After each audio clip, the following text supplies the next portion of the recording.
Yep. Inside, I want to kill myself. We are on an 0-7 run over the last 2 days. After tonight was just complete bullshit. So that's how I'm going to start off this show. Horrible Sunday, 1-5. I don't even know what to tell you about that. I just don't want to do this anymore. I have never seen anything like this, man. With the slump continuing, 2 straight losses, not a good day at all. 0-4. I just have not had a good season, man. What can this slump that I'm on? The slump continues. I've reached a new peak, actually. With I'm gonna burn my Bruins hat, man. I don't know what is going on with the Bruins. March 8th, is that what it is? I don't even know. It's March 9th, I think. Who even knows, man? I don't know what day it is anymore. I don't even know what day it is anymore, man. Back with you after the worst day that I could possibly have. Back with you, as I always am. Until I die, at least.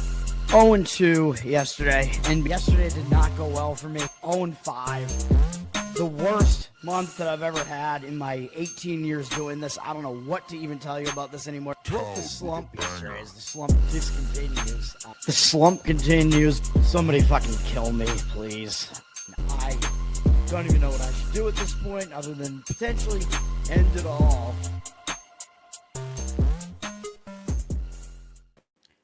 What's up, everybody? It's Toad back with you for Better Off Dead. Oh no, Toadstool Sports. Why do I keep doing that? It's ingrained. It's habit. Whatever. This is going to be the college football edition, week 12. We're already in week 12, man. This is insane. I'll rant about today tomorrow because I'm pissed. I'll rant about it in the morning. 5-5 today, a losing day, and college basketball was excellent.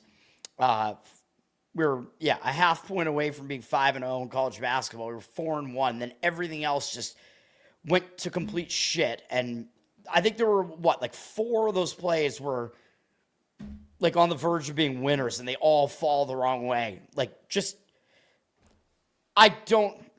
is I can't stand days like this. Fuck it. Do not praise me, by the way. Do not celebrate when I'm winning. Oh, yeah, I get 1 win today, and then all these other ones that should be wins fall short. No. Don't celebrate shit. It's a fucking losing day. I'm pissed. I'm not happy about it. Charles, what's up, man? Yeah, San Antonio, they're all fat Latinas. Every fucking thing was bullshit, Mr. Penzi. Fuck. Yeah, again, I don't even want to, talk about it. I get pissed. I'm not trying to be a dick, but I don't know. I see shit and I'm just I don't want to respond to anybody right now. I'm fucking pissed. Don't say shit about it. I'm going to give out 5 college football plays, and it almost feels like it should be more than that. We'll get into it, I guess, because I'm already starting this video late because I was running through. I was doing college basketball too, which college basketball tomorrow is going to be complete ass. I hate the board tomorrow. It's terrible. I have no idea how many plays I'm going to even give out. Don't know. I'm going to have to look at the market tomorrow. I have a list of the ones that I narrowed it down to, but I don't even know how many of those is going to wind up being. I hate all of them. College football, I actually like too many games tomorrow, so hopefully I choose the right ones. We're going to get into it right now. We'll start with BC just because that's just the way that it is, because BC is at the top of the scoreboard here for me because I have them listed as one of my favorite teams.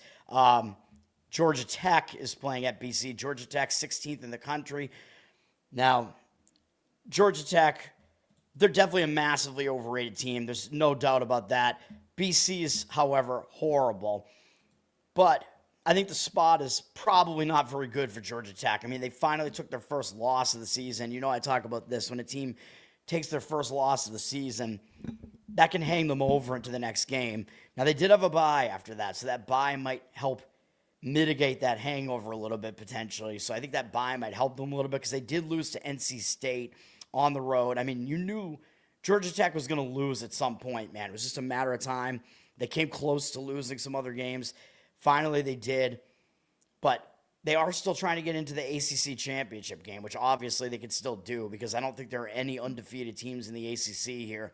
So they're They definitely could still do that. Now, the remaining games are against ranked Pittsburgh, who is one of the teams that's up against them for getting into the ACC championship game, and then they have a huge rivalry game against Georgia after that. So if they are going to overlook any of these remaining games, it's going to be this one on the road at BC. Yeah, they have to go up to Boston as well. I mean, that's not great either. It's getting cooler out up here in Boston. It's going to be 44 degrees. Weather will be fine, but cool weather. Not exactly something that Georgia Tech exactly wants to do here. BC, I mean, they're just playing out the stretch. But as far as BC, I mean, I thought they would get up last week for the red bandana game, and I was completely wrong about that. That was terrible.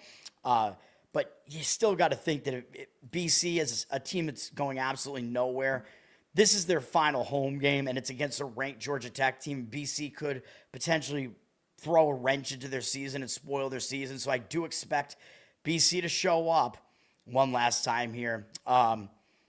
It's senior night, whatever, senior day. So usually teams play a little bit better in that final home game. So I would take the points with BC. I don't love it, obviously. Georgia Tech up from 15.5 to 16.5. 89% of tickets, 93% of the cash on them. They're a very public side. Yeah, don't have anything else to really add to that, but I would take the points there, but obviously not making that a play. Nate, what's up? Thanks for hanging out. I can't even read that, man. Dirty Sock, what's up, man? Wisconsin and Indiana starting the noon slate here. Big Ten Network. I mean, Indiana, they're undefeated right now. Obviously, they are pretty much a shoo-in at this point to make the Big Ten title game unless something really crazy happens. And I don't think that it will. This is Indiana's final home game, so it's not really something I want to fade. I have to have a pretty good reason to fade a team in their senior day game. Although I think when it's a night game, the crowd gets more up for it because the crowd gets a bit more drunk by then and whatever. But I do kind of like Indiana in this game, even though I'm still not totally sold on Indiana being the second best team in the entire country. But obviously they've been good. They've won the games where they were actually tested, which was basically just the road games against Iowa and Oregon. I mean, those are their two most difficult games. But they are coming off a game where they almost lost to Penn State, and it basically took like a miracle catch by Indiana. This is going to come up in one of my handicaps, by the way, so you might know where I'm going with this. But Indiana, they know that they escaped, man. They almost took that loss at Penn State. Now this is their final home game. I think they are going to show up for it. They're going to realize that they almost lost that game. They can't afford to do that again, really, because there are a bunch of one-loss teams here, although they do have the tiebreaker against some of them. But they're still trying to make make sure that they make the Big Ten title game. Wisconsin, yeah, I mean, they're not going to, like, overlook Indiana or anything like that. It's just a matter of, is Indiana way too good against Wisconsin? I think probably. And Wisconsin just pulled off a ridiculous upset win last week against Washington. So they knocked Washington out of the rankings. That's a pretty big win for Wisconsin. So I don't really know if they're going to be able to continue with that effort again. They might be hung over a bit coming into this game. And that game was so ridiculous that Wisconsin's leading passer was their punter, West, with 24 yards. Wisconsin's quarterback got injured in the game, and then their backup quarterback did absolutely nothing. I mean, it's unbelievable that Wisconsin won that game with their leading passer being a punter that threw one pass on a fake punt. That game was just insane, dude. The longest scoring drive in the entire game was 7 yards. Or the longest touchdown drive, excuse me. The longest, I think all of the field goal drives except for one were like 20-something yards or fewer, too. It was an unbelievable game. I mean, unwatchably ugly. But, yeah, after that, I do think Wisconsin, I mean, they're not going to be able to keep up with Indiana's offense. Another thing, this Wisconsin offense can't do anything. Like, they don't even know who their quarterback is. They could just put their punter out there and make him the quarterback. I mean, who knows at this point? It's not going to happen. Like, Indiana's in a bounce-back spot. Wisconsin just pulled off a ridiculous upset. I would actually lay the points with Indiana if I was going to play this. I'm not going to, but Indiana down from 29.5 to 29. So the market is actually going against Indiana, but I disagree with it. 71% of tickets, only 62% of the cash on Indiana. Yeah, again, I don't agree with it. I mean, Yeah, Wisconsin's defense is okay, so maybe that will allow them to hang within this number. The one thing that they do have going for them, I guess, is that this is a very low total, down to 44. So laying 29 points and the total's 44, never really a great idea. So, I mean, I'm staying away from it, obviously, but those are just my thoughts on that game. South Carolina also at noon is at number 3, undefeated Texas A&M, who I'm pretty shocked that Texas A&M is still undefeated at this point. I mean, they've got some injuries going on. I think their best wide receiver and their running back are both injured, and they're still just continuing to do this. Texas A&M, I thought it was a spot to fade them last week, and it was not good. They won decisively on the road at Missouri. Didn't think it was a good spot for Texas A&M. Third straight road game. Although they'd had a bye, but they went into the bye undefeated, so I thought that was going to be a momentum stopper. Nope, they won against Missouri. The stats bore that out as well. Not a misleading result there. Now they're coming back home, but how focused are they really going to get on South Carolina, man? I mean, I don't know. I mean, yeah, they're undefeated. They're headed towards the Big 12 title game. Of course, their biggest game left is the one at Texas in the final game.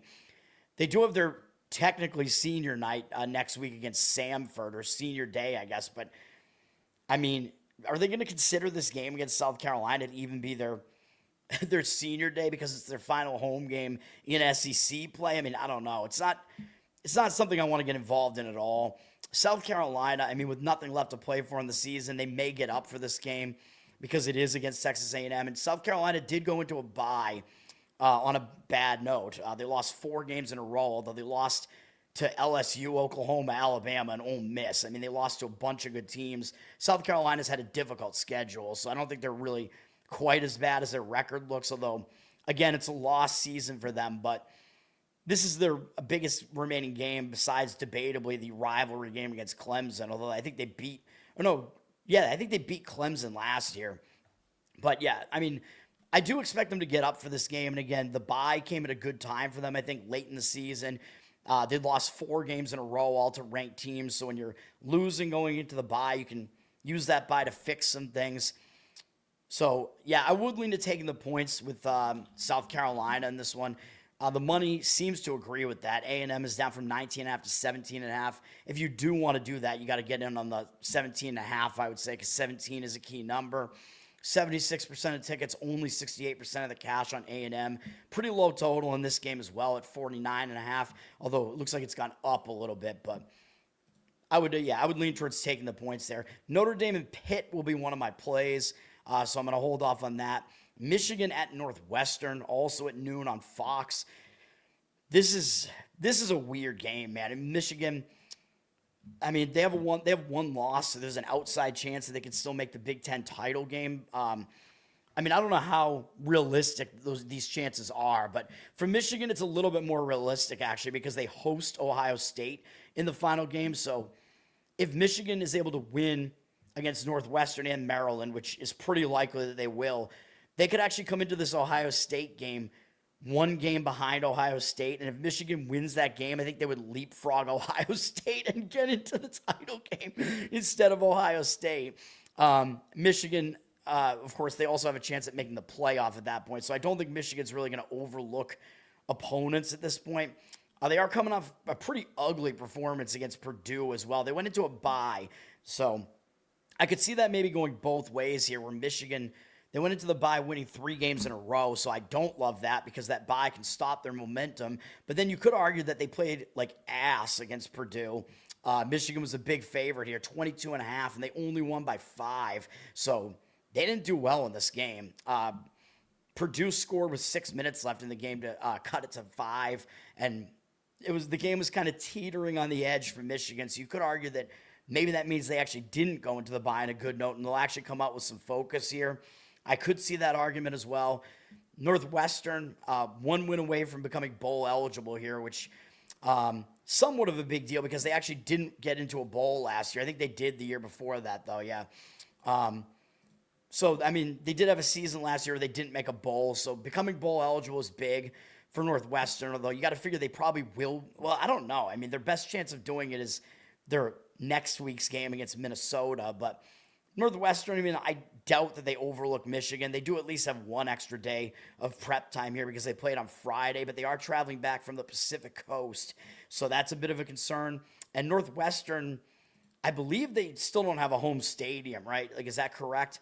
I mean, I know where they're playing this game is definitely not their home stadium, which I'll talk about in a minute, but I don't know. It looks like they're playing somewhere on campus for their home games this year, but this game is actually at Wrigley Field, so this is a semi-home game for Northwestern. Michigan fans are undoubtedly going to show up here, though. I mean, they have a huge fan base in the area. Obviously, traveling to Chicago is not really that far for them to do. Although they have to go around, around Lake Michigan, basically, I guess. But yeah, so it's not actually on Northwestern's campus. That's something of note there, at least. Even though it is in Chicago, which is where Northwestern is, or Northwestern's close to Chicago. Michigan up from 9.5 to 10. As far as the market read is saying lay it with Michigan. 51% of tickets, 55% of the cash on Michigan.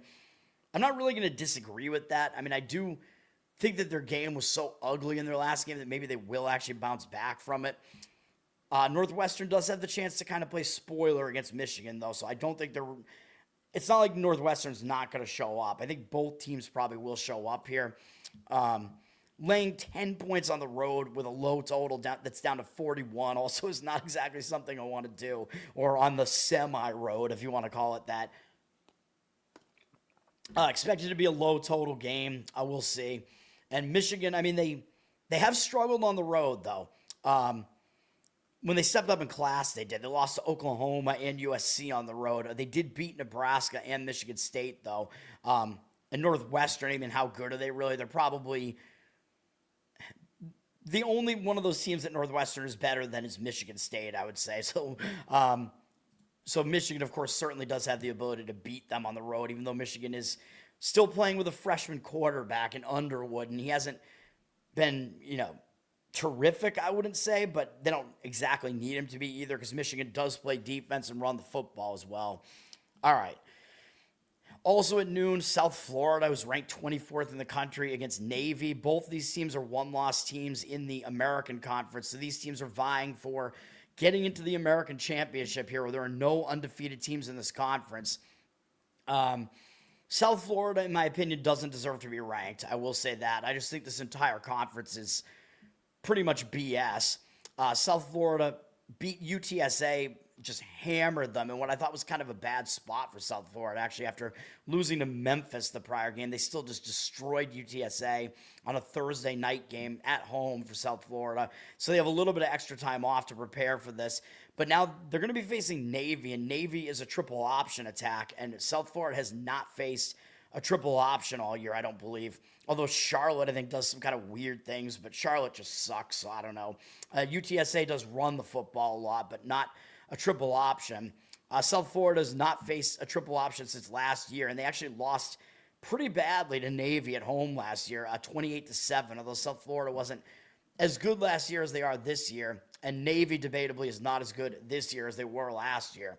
So the gap has more than closed, as South Florida is also a big favorite in this game. As far as Navy is concerned,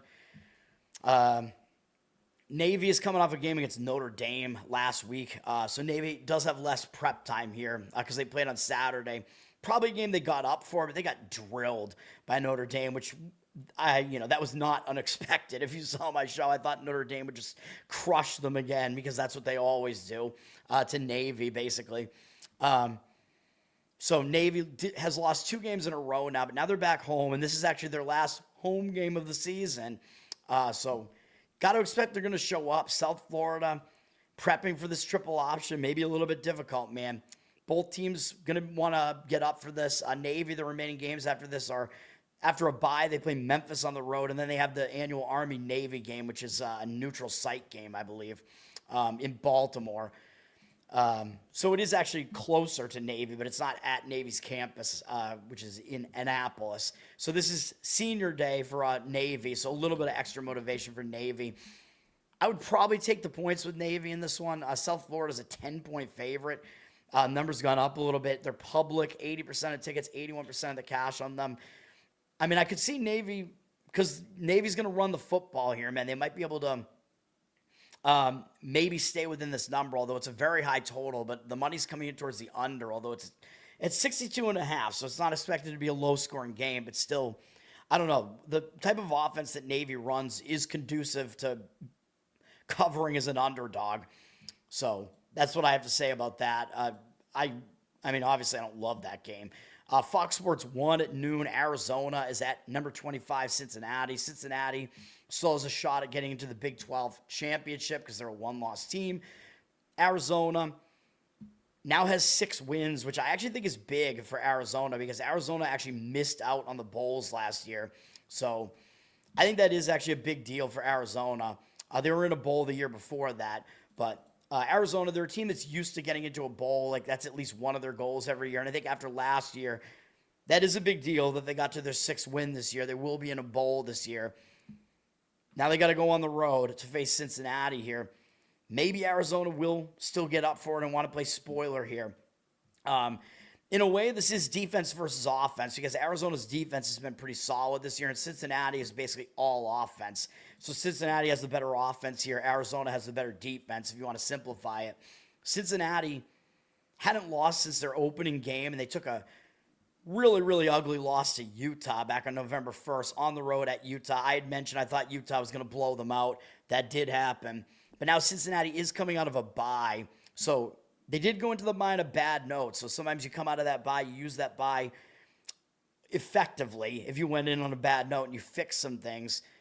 I do have some hesitations with Cincinnati, though, because going into the bye on an ugly note kind of has me looking towards Cincinnati. Problem is, Cincinnati, first of all, they do have BYU up next. So that almost makes this almost look like debatably a sandwich. I mean, it could be a little bit of a look ahead because BYU is one of the other one-loss teams in the conference. So that's going to be a big game. It's also going to be Cincinnati's senior day.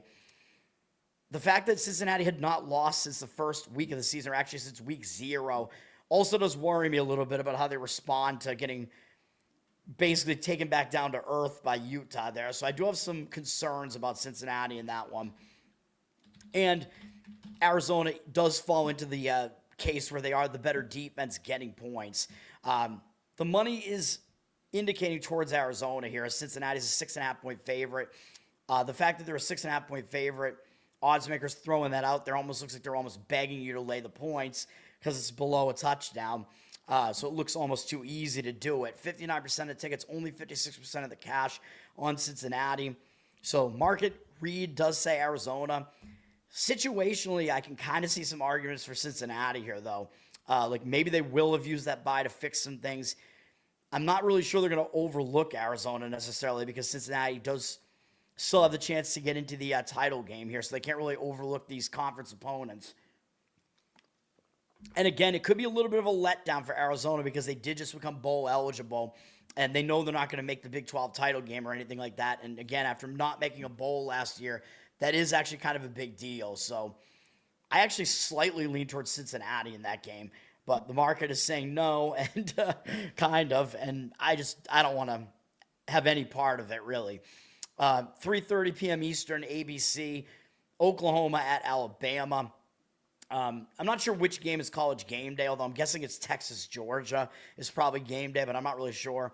Oklahoma's 11th in the country, but 2 losses in the SEC. Alabama, undefeated in the SEC and 4th in the country. And at this point, that loss to Florida State is looking pretty strange for Alabama at this point, although I know they had a freshman quarterback in his first start on the road, so that was not an easy task necessarily there.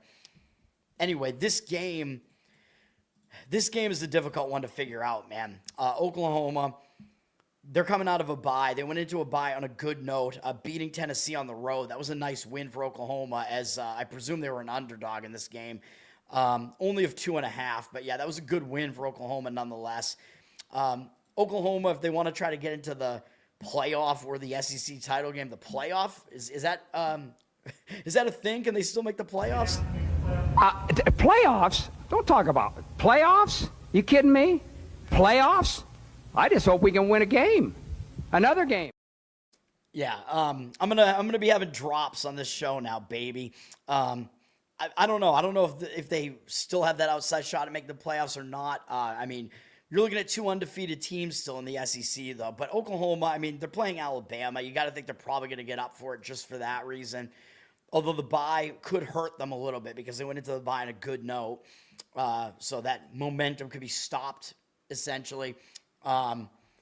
Alabama, they're coming in off one of their big games of the season, man. I know LSU's having a down season, but beating LSU is always a pretty big thing. Alabama, LSU, it is a rivalry. Alabama, however, they didn't play that well in the game. LSU, I think, should have covered. Depending on what number you got, I don't know if it landed right on the number or not, because the number, I think, was like, it could have been 10.5. It might have been 11. I don't know. So I could see it going both ways. Like, is Alabama actually going to have a letdown off of that? I don't really think so, though, because I think Alabama, I mean, they still have everything in front of them here. They might consider this to be kind of their last big home game as well, even though technically their game against Eastern Illinois, these big teams get to schedule these cupcakes late in the season. That's technically their final home game. And then they have their rivalry against Auburn, where I think Auburn might actually have the ability to trip Alabama up in that game, which will be at Auburn, but we'll see when it gets to it. Oh, man, this game is a really difficult read for me. Alabama's public, 73% of tickets, only 71% of the cash, and the number has dropped from 7.5 down to 6, so it's gone through that key number, man. So it was above 7, very key number in football, obviously, and now it's dropped to well below the 7, so I consider that to be a pretty big move. So the money is saying take Oklahoma. I guess I'll agree with it. I kind of prefer the under in this game rather than the side, although I'm not really a totals guy, as you know. But money looks like it's coming in on the under as well, though the number did go up to 46. But 53% of the tickets and 61% of the cash on the under. Alabama, they're still a bit of a one-dimensional offense. They throw the football, though Oklahoma's better at defending against the run. So that would worry me a little bit about the under here, but I kind of expect like a playoff atmosphere. Both these teams pretty strong defensively, and Oklahoma's offense hasn't been as good as it was earlier this year. I don't know if there's something wrong with Mateer or if he's just not that good now, but he basically hasn't been the same since that injury at the very least. So I don't know, man. We'll see what happens, but very, very weak lean for me towards taking the points with Oklahoma and towards the under, although if you want Oklahoma, I would wait and try to see if the number gets back to 7. I don't know if the 7s will show up anymore, but we'll see. J Daddy, that picture, your profile picture is pretty gay, dude. A naked dude. I mean, what's up with that? I don't know. That might get my channel nuked just for that. I don't know. Thank you, sir. You love the drops. Not thank you for the gay man, but thank you for the the positive comment about the drops. Andrew's show, I do not want to get my show nuked. Has nothing to do with sports, really. Did he ever talk about sports? I don't know. 3:30 p.m. on Fox. UCF at number 6, Texas Tech. Texas Tech's coming off a big game, man. I mean, they beat BYU last week. That was one of my winners last week with Texas Tech. They won and covered against BYU. Huge win. Could be a little bit of a letdown spot after that for Texas Tech, although Texas Tech is still trying to get to the Big 12 title game here, man, which they can do. They need to keep winning in conference, and this is senior day for them. This is their final home game. So even though, yes, it is a letdown spot, and I might have a weak lean towards fading them here, I'm not going to make this a play. UCF, I think they'll get up for it because they do want to spoil Texas Tech's season. They have been off since last Friday where they lost at home in that pretty big game in prime time against Houston. So I could kind of see that going either way, though. So, yes, they have an extra day off, but that was also kind of a big game against Houston. But, again, I think they will still show up for Texas Tech. However, UCF has not been good when they've traveled this year. I mean, they're in Florida, so it's these weird travel spots having to go out to the middle of the country. And they've lost all their road games, and by pretty much by margin. They lost by 14 at Kansas State, 9 against Cincinnati on the road, and then they lost by 27 at Baylor. So they have not been good on the road.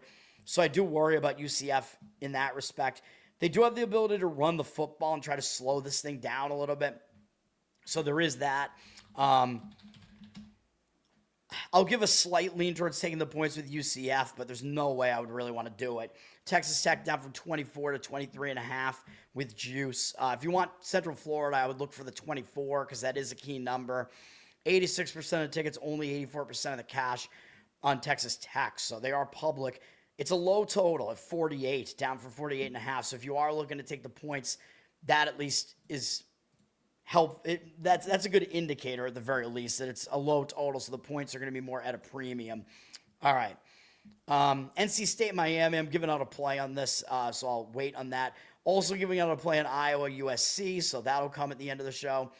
ESPN2 at 3:30 p.m., 19 ranked in the country, Virginia at Duke, who's only 5-4 and unranked, even though Virginia's 8-2. Both teams are one loss in the ACC.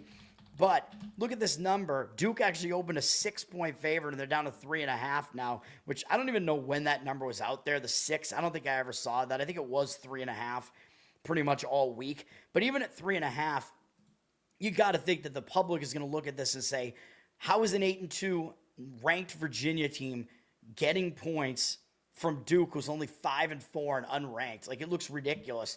It looks so easy to take the points with Virginia, but the odds makers are telling you that Duke is almost like basically the better team here. And as I showed you before last week, Duke actually had the best odds to win the ACC. So I think Duke might actually be the better team here, and the line might actually be a little bit short just because the odds makers know that the public's going to come in on the Virginia side here. Although we do see 74% of tickets on Duke. I don't know if I really buy that percentage is accurate. 75% of the cash on Duke. I do think Duke is the side that I would lean to in this game. But I have some hesitations with it. I mean, it's a big game for both teams, though. So both teams are going to show up. And when that's the case, you do kind of want to look towards the better team. And I actually do think it's Duke. I think Virginia's a little bit overrated here. Now, Virginia did take a loss last week, and that was their first loss since all the way back in week 1 in their second game because they played in week 0. They lost on the road to NC State. They hadn't lost since then. So this Virginia team, losing a long streak like that, man, that could hang you over into the next game. However, I do also think maybe they were looking ahead to this game against Duke because this is a big game. That was a bad spot for Virginia last week. I think Saab was on Wake Forest last week, so good for him. I mentioned that I did agree with it. Virginia was coming back from the Pacific Coast, man, where they went out there and played California. So they were making a cross-country trip. They had actually made 2 cross-country trips over 2 weeks. So that was a very difficult spot for them. And they had this big game against Duke upcoming, so it's understandable why they didn't play well in that game.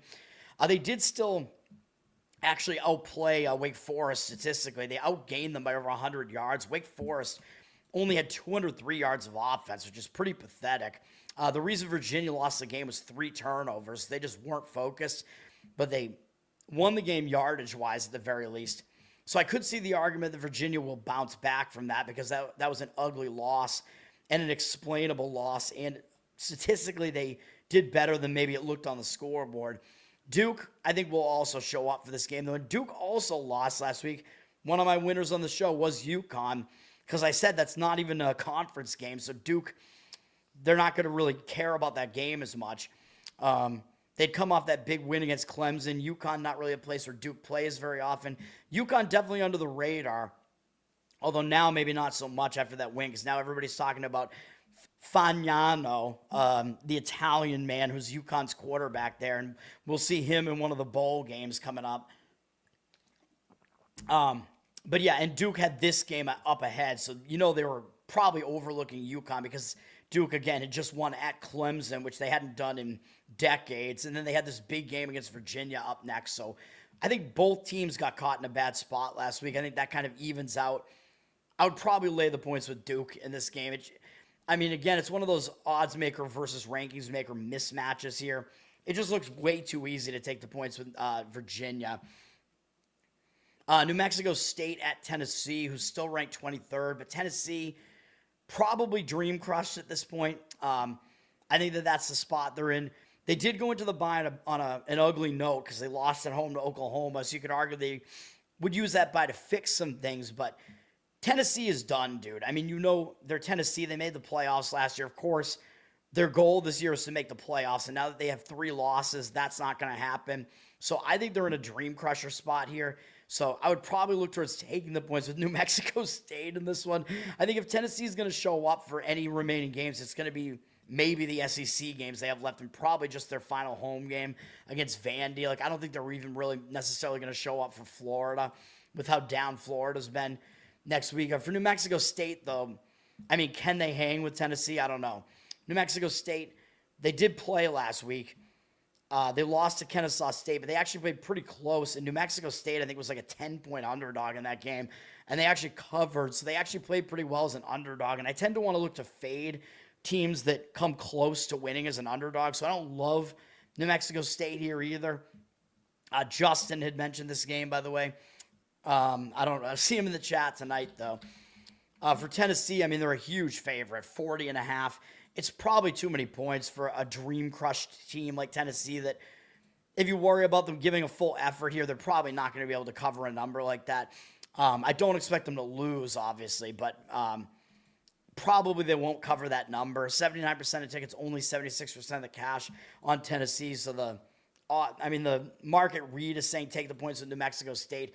Do I really want to actually do that? No. I mean, there are much more enticing games on the board here, so no thank you. Yes, I'm going to talk about Missouri State. That's a pretty interesting game. But, man, this show is going to go really late, as usual. 7 p.m. Eastern, at least we're on the 7 p.m. games here. Florida is at Ole Miss. We're only a little bit over a half hour to the show, so that's not too bad. Because I started late. Ole Miss is ranked 7th in the country. They have one loss, so Ole Miss does have the chance to potentially make the SEC championship game. They don't control their own destiny, though, because they don't play any of the teams above them at this point. So they need A&M or Alabama or somebody like that to slip up at this point. So Ole Miss, that's kind of one of those spots where it's actually kind of a good thing because you don't control your own destiny, but you're not mathematically eliminated. You know what I mean? Ole Miss also has the chance to make the playoff as a one-loss SEC team, too. So even if they don't make the SEC title game, there is a chance that we get like a third SEC team that makes a playoff as well. So they do have that potential as well. And this is their final home game, so I just don't really expect Ole Miss to not show up here. They had an easy game last week, crushing the Citadel. But, yeah, I expect Ole Miss to show up. I mean, it is senior night for them. Florida, I mean, it is possible that Ole Miss doesn't take Florida totally seriously, though. Florida got embarrassed last week at Kentucky, man. That was the game where I mentioned that I liked Kentucky. I almost made it. I almost added it to my card. I did add it to my, pick 7 entry, and I think my pick 6 entry, too, because that was, the first one that I left off my card last week. I liked it, and Kentucky embarrassed them, man. 38-7. A Kentucky team that, can't even score. I don't know how that happened to Florida, although I know Florida, I think they benched DJ Lagway, man, because he doesn't look right. He looks like he's hurt or something. So Florida maybe coming into this game with a different quarterback. So they're trying to switch some things up. And I know Florida, probably they had a goal this year to, I don't know what their goal was this year because Florida did make a bowl last year. And I think that was the first time they made a bowl in a long time. So maybe really their aspirations this year were just to make the bowl. I don't know if they really realistically thought that they could win the SEC. It's just a really, really difficult conference. But I'm guessing they probably will still show up for a game against an opponent of this magnitude in Ole Miss. So, and Florida has at least been okay defensively. So, I mean, I would probably lean towards taking the points of Florida here. I mean, I certainly don't love it. Mississippi down from 13 to 11.5, 79% of tickets, only 54% of the cash on Ole Miss. So the market read is saying take the points with Florida here. So I'll give a very weak agreement with that one, but certainly don't love it. Number 13, Utah is at Baylor. Utah is sitting at 2 Big 12 losses. They could still potentially get into the Big 12 title game. They need some teams that are above them to mess up, and that could happen because, I think Texas Tech is probably going to get in. BYU, I think, is a total fraud, so BYU could definitely lose again. Cincinnati, I think, could lose again as well, so Utah could still do it. I still think Utah is the second best team in this conference besides Texas Tech. Now, Utah is coming out of a bye, though, and they went into the bye on a good note, winning their last 2 games in blowout fashion against Colorado and Cincinnati. So the bye did not come at a great time for Utah because that could disrupt their momentum a little bit. Now they're going to go back out on the road to Baylor. They haven't really been as tested on the road, though. Like, their most difficult game on the road, Utah at BYU, they did lose the game, although Utah, statistically, I think they still should have won that game. But we'll leave that aside. At least Baylor, I think, Baylor's probably not as good as BYU. I know that seems obvious, but I'm actually kind of questioning it because BYU doesn't deserve to be ranked where they are, in my opinion. Baylor's still a pretty dangerous team, though. And Baylor, they need one more win to become bowl eligible, which I think is probably one of their goals this year. I mean, I don't know if they realistically thought they could win this conference this year. They were in a bowl last year, which they lost. Probably one of their goals was to still make a bowl this year. They could still do that. They have 3 games left. They got to win one of them. With a team like Utah coming into their house, I think they will be motivated to try to spoil Utah's season maybe. Because if Utah loses here, Utah's done. So Baylor does have the ability to make that happen. Baylor did go into the bye on a good note, though. Not quite as good as Utah's, but Baylor blew out UCF going into their bye, so they're coming out of the bye as well. Both teams are coming out of unhelpful byes, so I think that actually kind of negates that aspect of the game a little bit. Utah's a big favorite, up from 8.5 to 9, and the money is actually indicating on Utah. 65% of the tickets on them, but 77% of the cash on Utah. So the money is actually saying to lay it with Utah on the road here. I don't know if I'm prepared to do that, but when I don't really have a strong opinion, I will kind of default to agreeing with the market there. And again, Utah, in a way, they're kind of in a spot where they can play a little bit looser because they don't control their own destiny right now. They do need some team that's above them to slip up, so there is that. And unfortunately for them, BYU does still have the tiebreaker against them, so they do need some slip-ups to happen up there, up above them. All right. UCLA is at Ohio State, 7:30 p.m. on NBC. Ohio State, number 1 in the country. I think they're legitimately the number 1 team in the country as well. Like power ratings-wise, I think they'd be favored over everybody on a neutral. They're undefeated. UCLA, it's been a lost season for them. I mean, will they get up for a game against Ohio State? Maybe. Will they be able to even compete against Ohio State? I'm not really sure. UCLA had a fairly big game last week against Nebraska. Took the loss. The Latif factor. Nebraska's backup quarterback there was big as he was from California. And Nebraska did actually get the job done. I know there were some professionals who were on the Nebraska side in that game. Charles, all right, thank you, sir. I will see you tomorrow, man. I'll reiterate my college football plays on the morning show, but thanks for hanging out, man. I appreciate it. Even though, again, I am mad all the time and just generally a dick, yelling into the air. I'm not really yelling at anybody specifically. I'm just generally not happy. Boston Toad's going to come out. I'm an angry man. Now UCLA having to go back on the road. Things have not been good when they've been on the road this year, except they did win somehow on the road at Michigan State, but all the rest of their road games were losses at UNLV, at Northwestern, at Indiana. They got destroyed. Ohio State probably going to still show up because it is a Big Ten game. They want to maintain their lead here. I mean, I guess you could argue that Ohio State could afford one loss and still make the playoff and whatever, but they want to try to make the Big 12 title game. They're not coming off of anything big. They beat Purdue last week. Doesn't really matter. They don't have anything big next week either against Rutgers. So I do think Ohio State probably just shows up in this game. I would probably lay it with Ohio State here, although it's up from 30.5 to 31.5. Huge spread here. 73% of tickets, 85% of the cash on them. So the money agrees with Ohio State, but the total is also down to 47. So this is a very low total to be laying 31 points, man. It's like you're basically asking Ohio State to almost shut UCLA completely out, which could happen, but I'm not going to get involved in it. I mean, slight lean towards laying it with Ohio State, which, again, it sounds ridiculous, but that is where my read on that game leads me, at least. ABC at 7:30. I don't know if this is a college game day game or not, but number 10, Texas, and number 5, Georgia. Both teams are one loss in the SEC. Both teams, I believe, could still make the playoff, even though Texas is a 2-loss team. So, don't know if they could still do that or not. Potentially, maybe. I mean, some team from the SEC will get in. it's going to be a big game for both teams regardless. Both teams will show up. It's also double revenge for Texas because if you remember, Georgia beat them during the regular season last year and in the ACC championship game, I believe, or SEC championship game last year, I believe. So Georgia beat Texas twice last year. So you could read that two ways, right?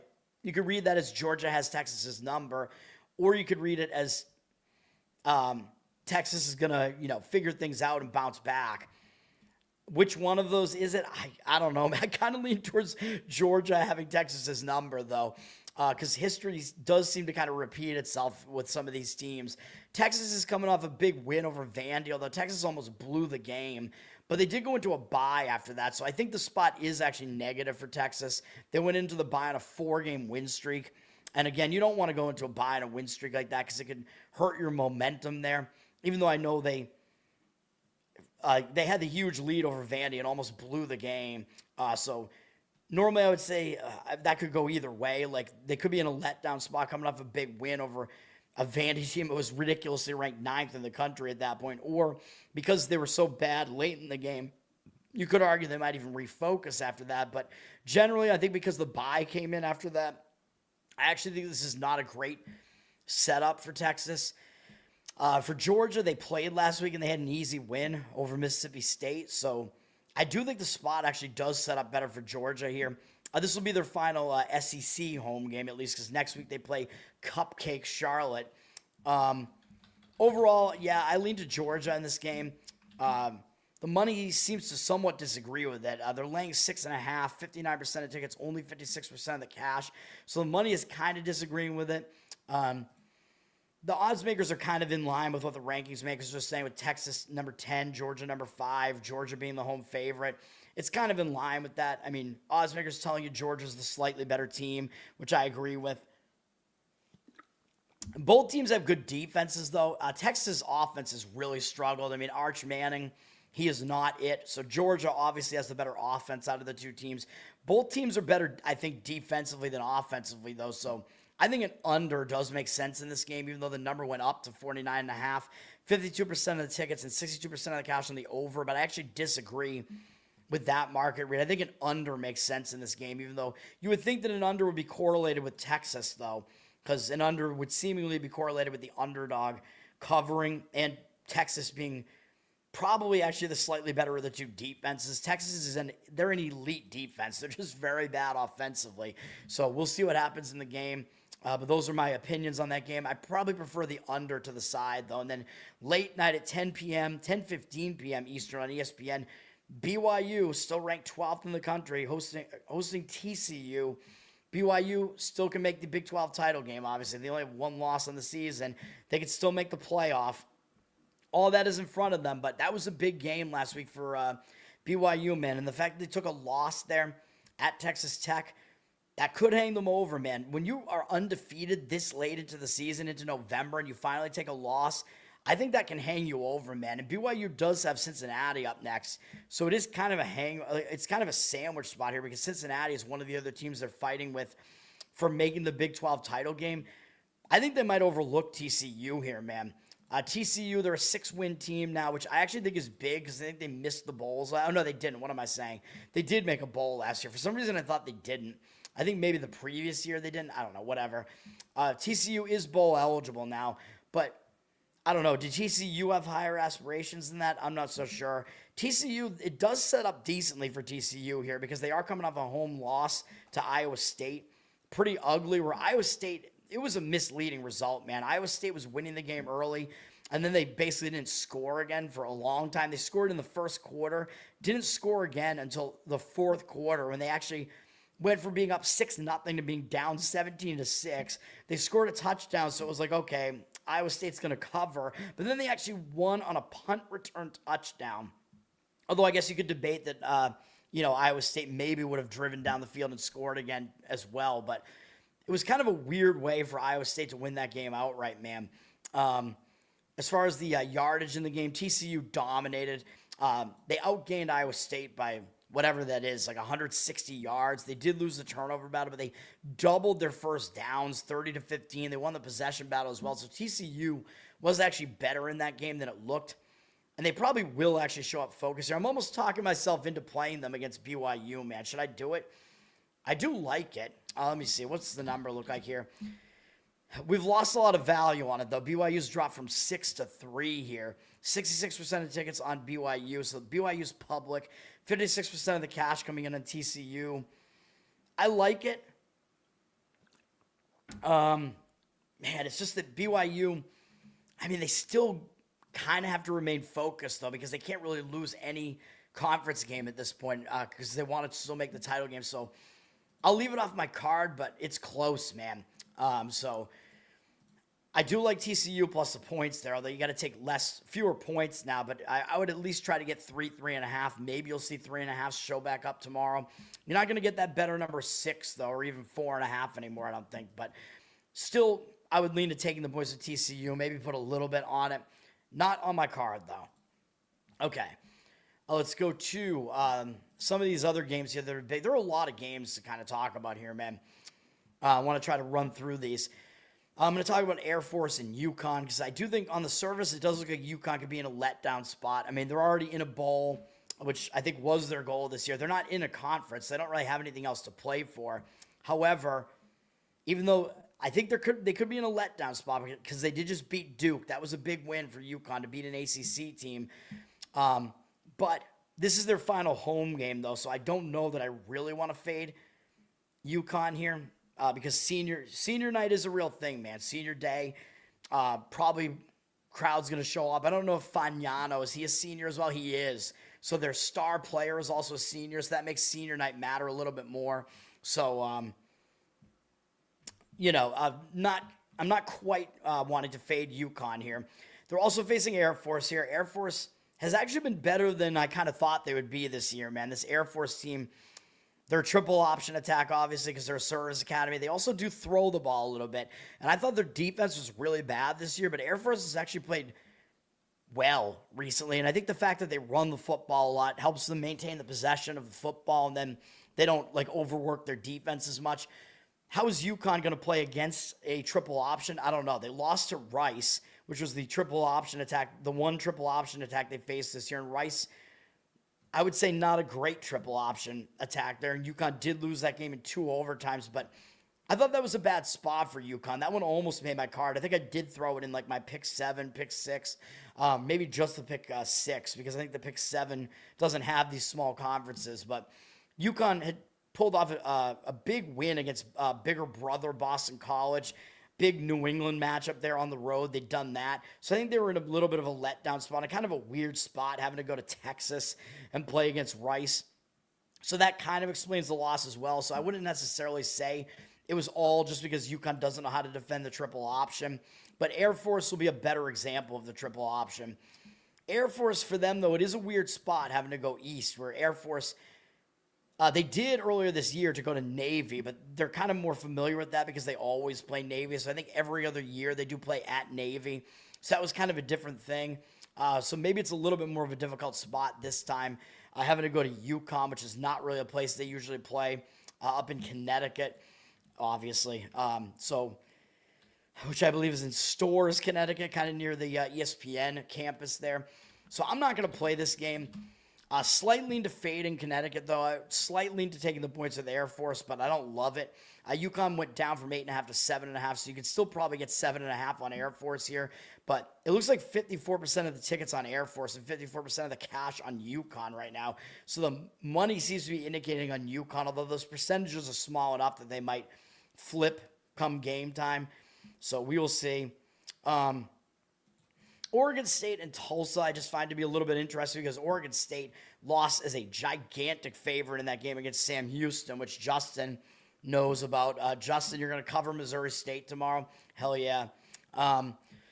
Oregon lost as, I think they were more than a 20-point favorite in this game. Oregon State, excuse me. They were 21.5-point favorites, man, in that primetime home game, and that was senior night as well. How does Oregon State lose on senior night to a winless Sam Houston team as a 21.5-point favorite? I don't get it, man. I mean, that's awful. for Oregon State. That's embarrassing. And if you look at the stats, Oregon State dominated this game. They outgained Sam Houston by like almost 320 yards and out first down them 28-8 and outpossessed them by like 17 minutes. How did they lose this game? Oregon State statistically dominated this game so hard. It looks like they should have won this game by 30 points. They lost the turnover battle 3-1, but even that doesn't look like it would have been enough to cause them to lose this game. I mean, that's just insane. So I think it's probably a better spot for Oregon State now, even though they're having to go out on the road to Tulsa, but maybe going out on the road is a good thing. Just forget about what happened at home. Oregon State might be a bit more motivated because that was so embarrassing. Tulsa is a dead team right now. I mean, they're not going anywhere either. I mean, do they really get up for a game against Oregon State? I don't know. It's not their final home game. So I would probably look towards Oregon State in this game. Where's it at? Oregon State's actually favored as well, which that kind of looks ridiculous as well. Oregon State 2-8. It's like, how are they favored? Although Tulsa 2-7 looks pretty ugly too. But yeah, I would lay it with Oregon State if I was going to play this one. Where's it at again? They're up from 1.5 to 2 here, although it looks like the money's coming back on Tulsa now. 57% of the tickets on Oregon State, 85% of the cash coming on Tulsa. Maybe it's kind of a weird environment that Oregon State doesn't usually go to. Kind of some unfamiliarity there, but I don't know. I kind of think they got to be really pissed after that game, and maybe they will show up after how ugly that loss was. I mean, we will see. I don't know. Some of these other games I don't really want to like jump in on, like don't really want to talk about some of these games. Let me see here. As far as Marshall, I mean, Marshall did just play a big game against James Madison, took that loss, and now Marshall, I mean, they're going nowhere now. I mean, you could argue that they're going to be looking to try to become bowl eligible, though, which nobody expected anything out of Marshall this year, though. I mean, they didn't make they did make a bowl last year, but they didn't play in the bowl because their entire team bailed for Southern Miss this year. So I think Marshall, they really didn't expect to be any good at all because they're a complete rebuild here, but they could make a bowl here, and they have somewhat weak opponents left. So you could argue that maybe they will try to show up for this game, even though that was a pretty significant loss to James Madison, and they played decently in that game. I think Marshall was actually in that game late in the game too, if I'm not mistaken. It was actually revenge for James Madison as well, because I believe Marshall, as an underdog, beat James Madison towards the end of the season last year and ended James Madison's hopes to get into the conference championship game. All right. I can't even talk right now, man. I'm running out of breath. Let me see. Because I thought Marshall was close to this game. Yeah, they were. Marshall was within 5 late in this game, so it could be a bit of a hangover for Marshall here. Even though, again, on the other hand, they might be still looking to try to get bowl eligibility. They got to win 2 of their remaining 3. But they might not take Georgia State seriously because Georgia State's just been awful. This is Georgia State's final home game.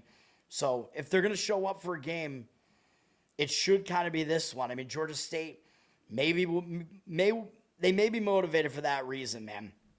Just because it is senior day for them. They don't have a win yet in conference. So I would probably fade Marshall here. They're very public. They're up from 6.5 to 7.5. 93% of the tickets, 95% of the cash on Marshall. They're very public. I would probably look to take the points in that game, though, with Georgia State, even though that seems very, very ugly to do so. But I don't love it enough, man. UTEP at Missouri State. Let's talk about it. Missouri State, first year in FBS, and they're bowl eligible. So they just got their 6th win. So I think when that happens, it is a natural letdown spot because, again, I think they're going to have to petition. Like they're going to have to petition the NCAA, and the bowl schedule is going to have not enough teams to fill the bowls. But Missouri State could make a bowl here now. So they got to that 6th win. That's huge, especially in their first season.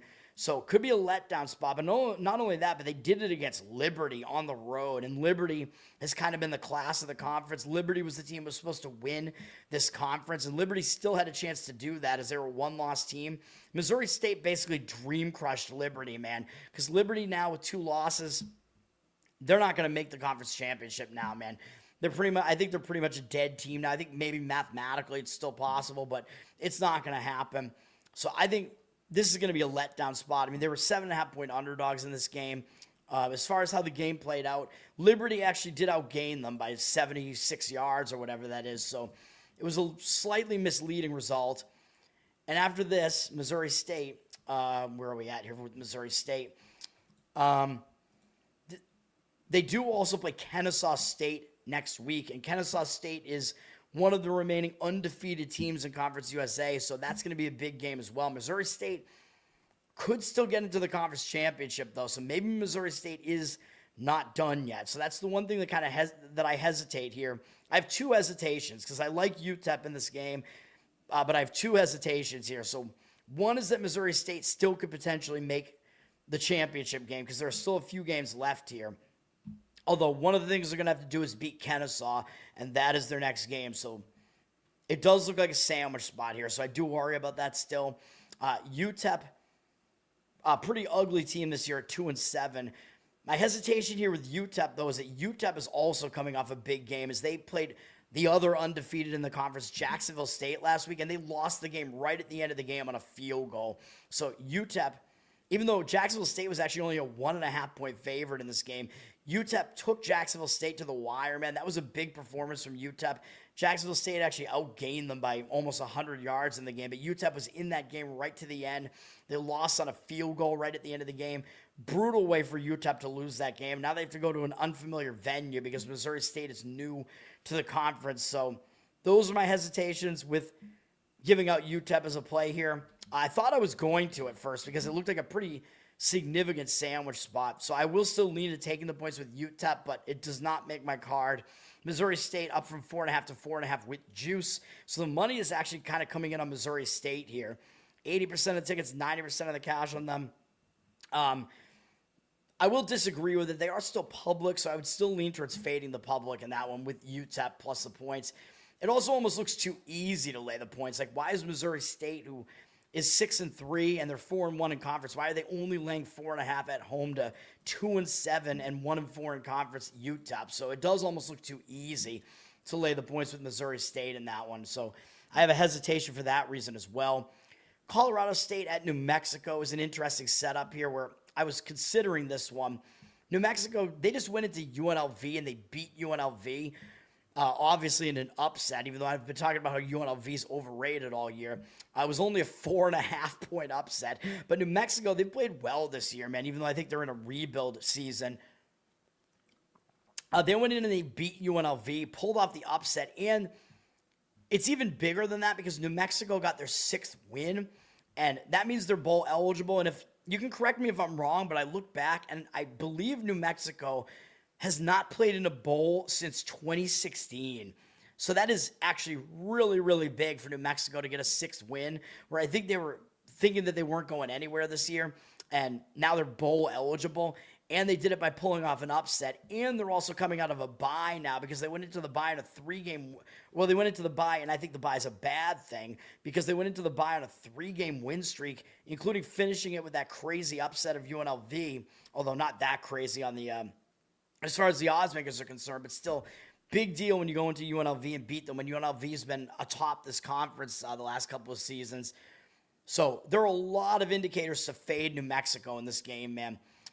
This is also not their final home game because they do finish the season against San Diego State. So this does look like a bad spot for New Mexico for all of these reasons. Now, for Colorado State, this gets interesting because Colorado State just played UNLV last week, and they lost horrifically at home. They lost 42-10. So people are going to look at this and say, if New Mexico went into UNLV and beat them by 5 on the road at UNLV, and Colorado State at home lost by 32 to UNLV, this looks so easy to lay the points with New Mexico, right? Will Colorado State get up for it, though, is another question, because Colorado State does have Boise next, which will be pretty much their biggest remaining game. Maybe they will still be focused on New Mexico, man. I mean, that New Mexico game, again, was a monumental win for a couple of different reasons there, as I just mentioned. There is that sort of transitive property thing here where the recreational bettors are going to see that both teams just face UNLV, the same opponent, and read into that way too much. Colorado State, they don't really have anything left to play for this season except to play out the stretch, though. So will they show up for New Mexico? That is the question. And will New Mexico still show up is the other question, because New Mexico actually is not eliminated from conference contention because now New Mexico, if they win out and they beat Colorado State here, which they should because they are a big favorite here, and then they win at Air Force, they finish their season against San Diego State, and San Diego State is one of the one-loss teams atop the conference, and also San Diego State plays Boise State this week, so one of those teams has to become a two-loss team. So if that's the case, then New Mexico does actually have a chance to still make the Mountain West title game. So that's kind of my concern here with fading New Mexico, but everything else looks like it's a fade of New Mexico to me here, man. So I would take the points with Colorado State in this game. This one was close to being a play for me. New Mexico's up from 14 to 14 with juice. Very public, 88% of the tickets, 90% of the cash for now, though I kind of think the cash is going to start flipping in the other direction. I do worry about Colorado State being a pretty bad team, though, in general. Though that's obviously factored into the line, though. But I do think the spot is worse for New Mexico. But hopefully that analysis made sense. There's a lot of stuff going into that game, man. You think Missouri State is bowl-brained? What are we talking about? I don't understand what you mean. Kennesaw, they know the Dakotas. I'm not sure what we're talking about here at all. Missouri State, Justin, I'm having a hard time figuring out what you're saying there. But my read on that game is to take the points with UTEP. I do think it sets up as a pretty major sandwich spot, to be honest, for Missouri State. Really, the hesitation I have is that UTEP is also coming off a big game. All right. What are the games that I want to talk about before I get to my actual plays? I'm skipping some of these games that are just crap, pretty much. Let me see. What are the games that I even really want to hit? Southern Miss and Texas State is actually interesting because Southern Miss is 5-0 in the conference, 7-2 overall, and Texas State's 3-6, and they're overall an 0-5 in the conference. Yet Southern Miss is a 3.5-point home favorite. So the odds makers are basically telling you these teams are even. So it's this line looks so easy to lay the points with Southern Miss, man. It's ridiculous. So I wouldn't do that. I would look towards taking the points with Texas State. And Texas State is a team that they might be the most underrated team in the country, man. It's just shocking how many losses they've taken this year where they shouldn't have lost, including one game that the game that I was on, they deserved to lose the game, but it was just a game where I thought they were in a much better spot to show up for. And Texas State, under their current coach, they've been really, really good, actually. And they've made bowls the last couple of years. And it looks like they may not this year, but they do still have a chance to do so. So now Texas State, they should already have a bunch of wins, man. I mean, they have some losses that are just ridiculous. And on the road, if you look what they've done on the road this season, they did lose by margin at Arizona State, but that's a Big 12 team. So you can give them a pass for that. But the road games that they played otherwise, they lost by 1 at Arkansas State. They lost by 3 in double overtime at Marshall. And they lost by 3 in their last game last week at Louisiana. And that's an ugly loss because Louisiana's not that good. Texas State was a favorite there. Texas State, by the way, they were favorites in these games against Arkansas State, Troy, Marshall, and Louisiana, and they lost all 4 of those. So they lost 4 games where they were favored. So that kind of tells you that they're also underperforming as well. I think Texas State's going to show up in this game, too, because that was another ugly loss where they were a favorite last week. Now they get Southern Miss, and you know Southern Miss sitting atop the conference. Texas State wants a shot at Southern Miss here, man. Southern Miss also being Marshall. Yeah, Southern Miss is Marshall from last year, which is very, very strange as well. So I forget what Texas State did against Marshall last year, although they didn't play them. But Marshall, I believe, actually, they either won the conference or they at least made the conference championship last year. So Texas State might want a shot at Southern Miss for that reason, as weird as that sounds. The other thing is that this is actually a winnable game for Texas State. And if they win this game, I actually think they'll still make a bowl because their remaining games are at home against pretty bad teams in UL Monroe and South Alabama. So Texas State will be favored in those games. So they could actually still make a bowl.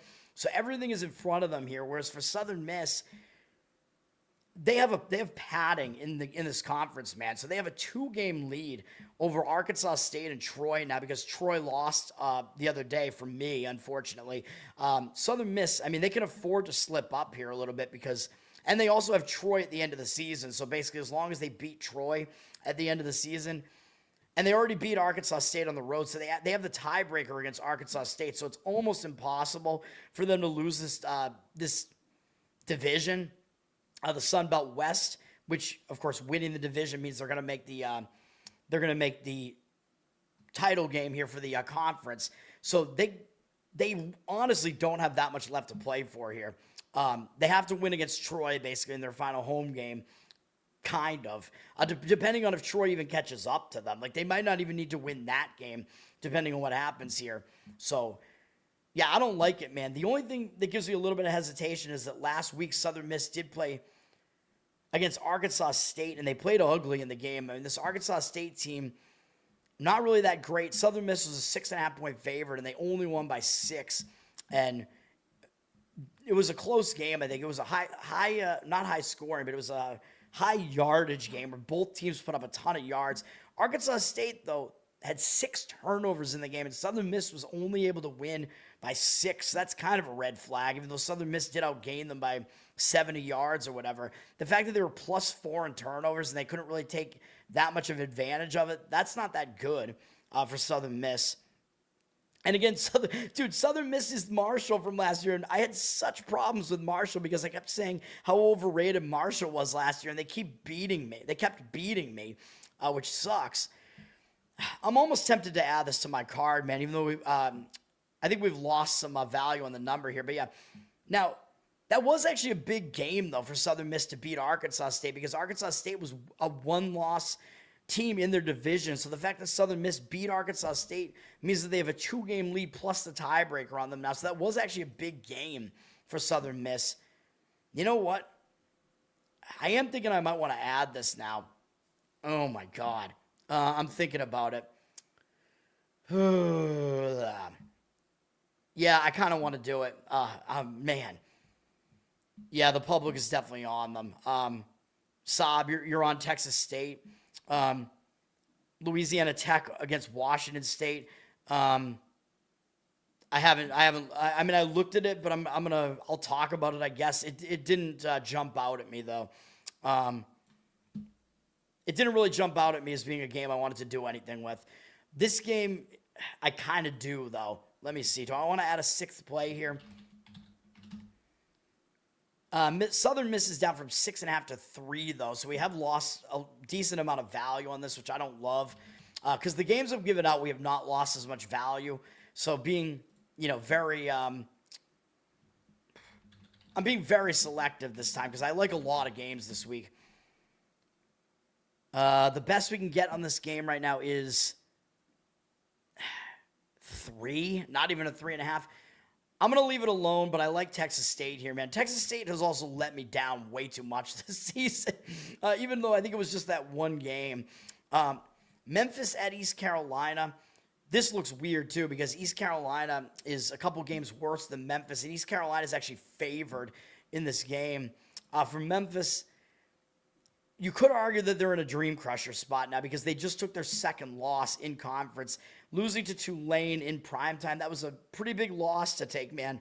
Now they got to go out on the road to face East Carolina, and they do have Navy to finish the season after that. Navy's going to be a big game for Memphis, if Memphis is even still alive at that point. Although the fact that they do face Navy actually means that Memphis might still have motivation here because Memphis is not mathematically eliminated yet. So they're one of those teams where maybe they do actually just play more loose, and they did lose that game to Tulane as a favorite, so maybe they will be a little bit angry. So you have to try to gauge what their mental state will be here. Like, will they be in a dream crusher spot, or will they show up here? Because all the teams above them in the conference have one loss. So if some of these teams fall down, Memphis could potentially still make the title game. So they're not actually completely out of it yet, even though there are 2 games left. If they beat Navy, obviously that will be helpful to them. So maybe I'm not quite ready to do this, although I do lean to East Carolina in this game, though. East Carolina's coming off an easy game last week where they beat they beat Charlotte, an easy win there. East Carolina did become bowl eligible again, but they're usually in a bowl, so that's not really a big deal for East Carolina.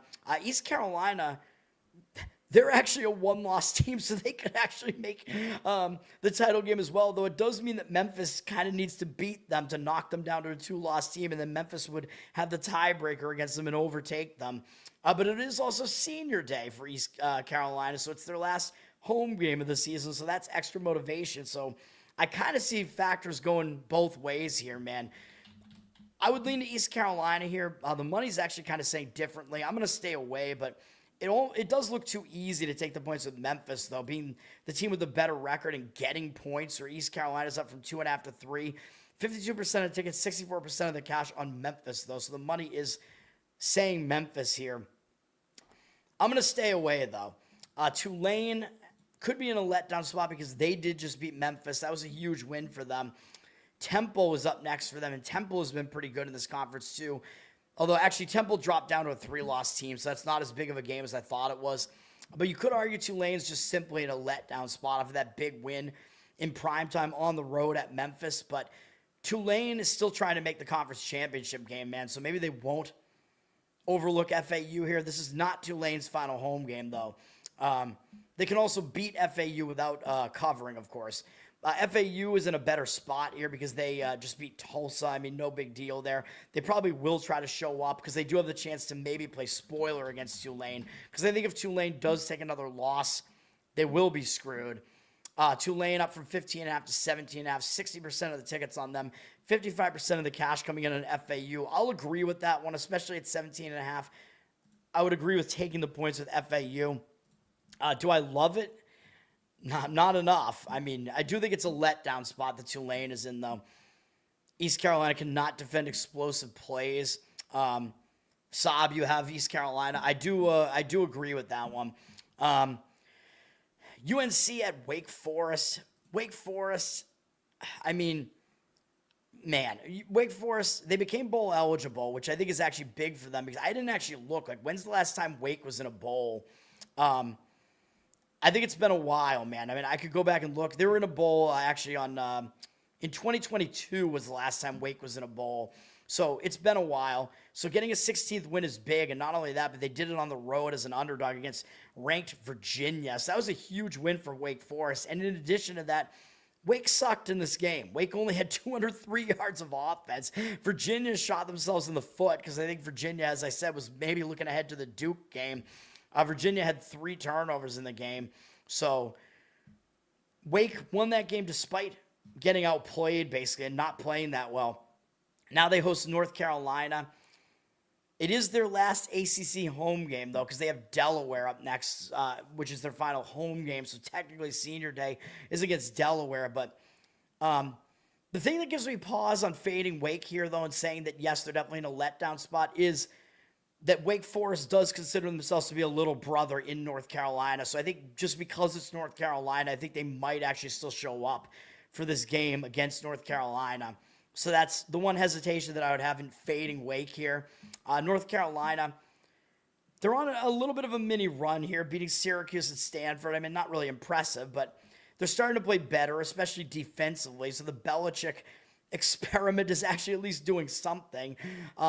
And they do have Duke next, which I think they might consider that to be actually a bigger game than Wake Forest, because Wake still is kind of like the bastard child in North Carolina, where North Carolina still has Duke and NC State coming up next. So I do have hesitations with North Carolina on this one, and with thinking that Wake might actually still want to show up in this game. But I'll still lean towards fading Wake. This is also a ridiculously low total at 38. Wake, I mean, they just can't score. So that's another reason to maybe take the points against them, because they should probably not be laying points like this. They're down from 6 to 5.5, 57% of the tickets and 69% of the cash on UNC in this game. But yeah, Wake, I mean, low scoring game like this. Wake, very, very pathetic offensively. They don't really have the weapons to cover numbers like this as a favorite. North Carolina will probably slow their offense down a bit too, because they've turned into a defensive team. After we saw North Carolina be insane offensively and terrible defensively, they're the complete opposite under Belichick. So yes, I would take the points with North Carolina in that one. You want the under? I mean, I don't think I could do under 38. I mean, I could see why you would want it, though. I mean, I would not want to take an over, really, but North Carolina money line, I would take the points. I don't see why you would take the money line. I would take the points with North Carolina, though, in that game, and that one is close to being a play for me. And if you take the points, put some of it on the money line. Liberty, I think Liberty's in a dream crusher spot at this point, man. Liberty struggled out of the gate this season. They were the favorite to win the Conference USA to start the season. They still could have done it until last week because they had one loss. Now they got 2 losses, so they might be fucked. Although I think they're not mathematically eliminated, though, because there's still 3 games left.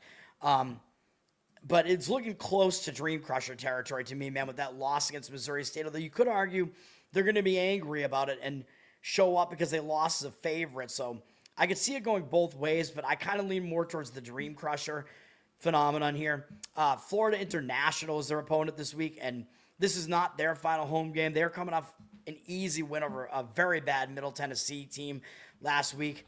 I would fade Liberty here. Again, I do think they're in a probably a Dream Crusher spot at this point. I think they needed to win that game last week for the most part. It's highly unlikely, at the very least, that they have any chance to win the Conference USA now, which was their goal this year.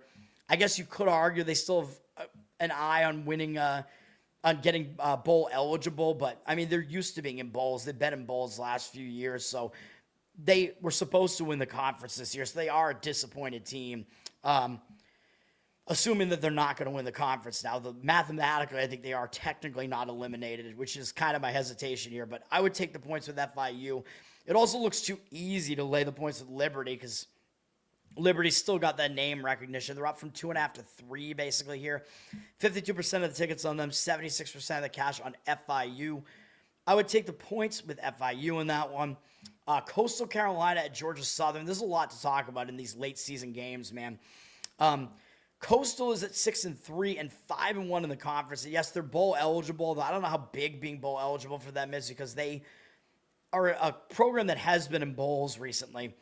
2 years ago, they won a bowl. Last year, they lost a bowl. So they are in bowls a lot. So I don't know that being bowl eligible matters that much. Especially Coastal, ridiculously, still actually has a chance to get into the Sun Belt title game because they actually play James Madison in the final week of the season. So that game actually matters potentially. So if Coastal is still 1 game behind James Madison at that point or less, they could beat James Madison and actually win the division. Even though I think Coastal is a complete fraud. And looking at these records here, 6-3 for Coastal, 5-1 in the conference up against Georgia Southern, 4-5 overall, and 2-3 in the Sun Belt. Yet Georgia Southern is a favorite here of basically home field. So the odds makers are basically telling you these teams are basically even, which is insane. So it looks way too easy to take the points with Coastal. Even though, yes, I hesitate to do it because they're a team that is still fighting to get into the conference title game, and they're getting points. So I don't quite want to do it.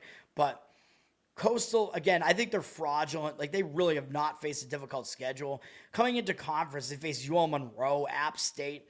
They did face Marshall, but Marshall is still not that great this year. And then Georgia State, bad teams. So Coastal has faced a lot of bad Sun Belt teams and South Alabama as well. So they've had a pretty easy schedule. Georgia Southern, their schedule's been more difficult.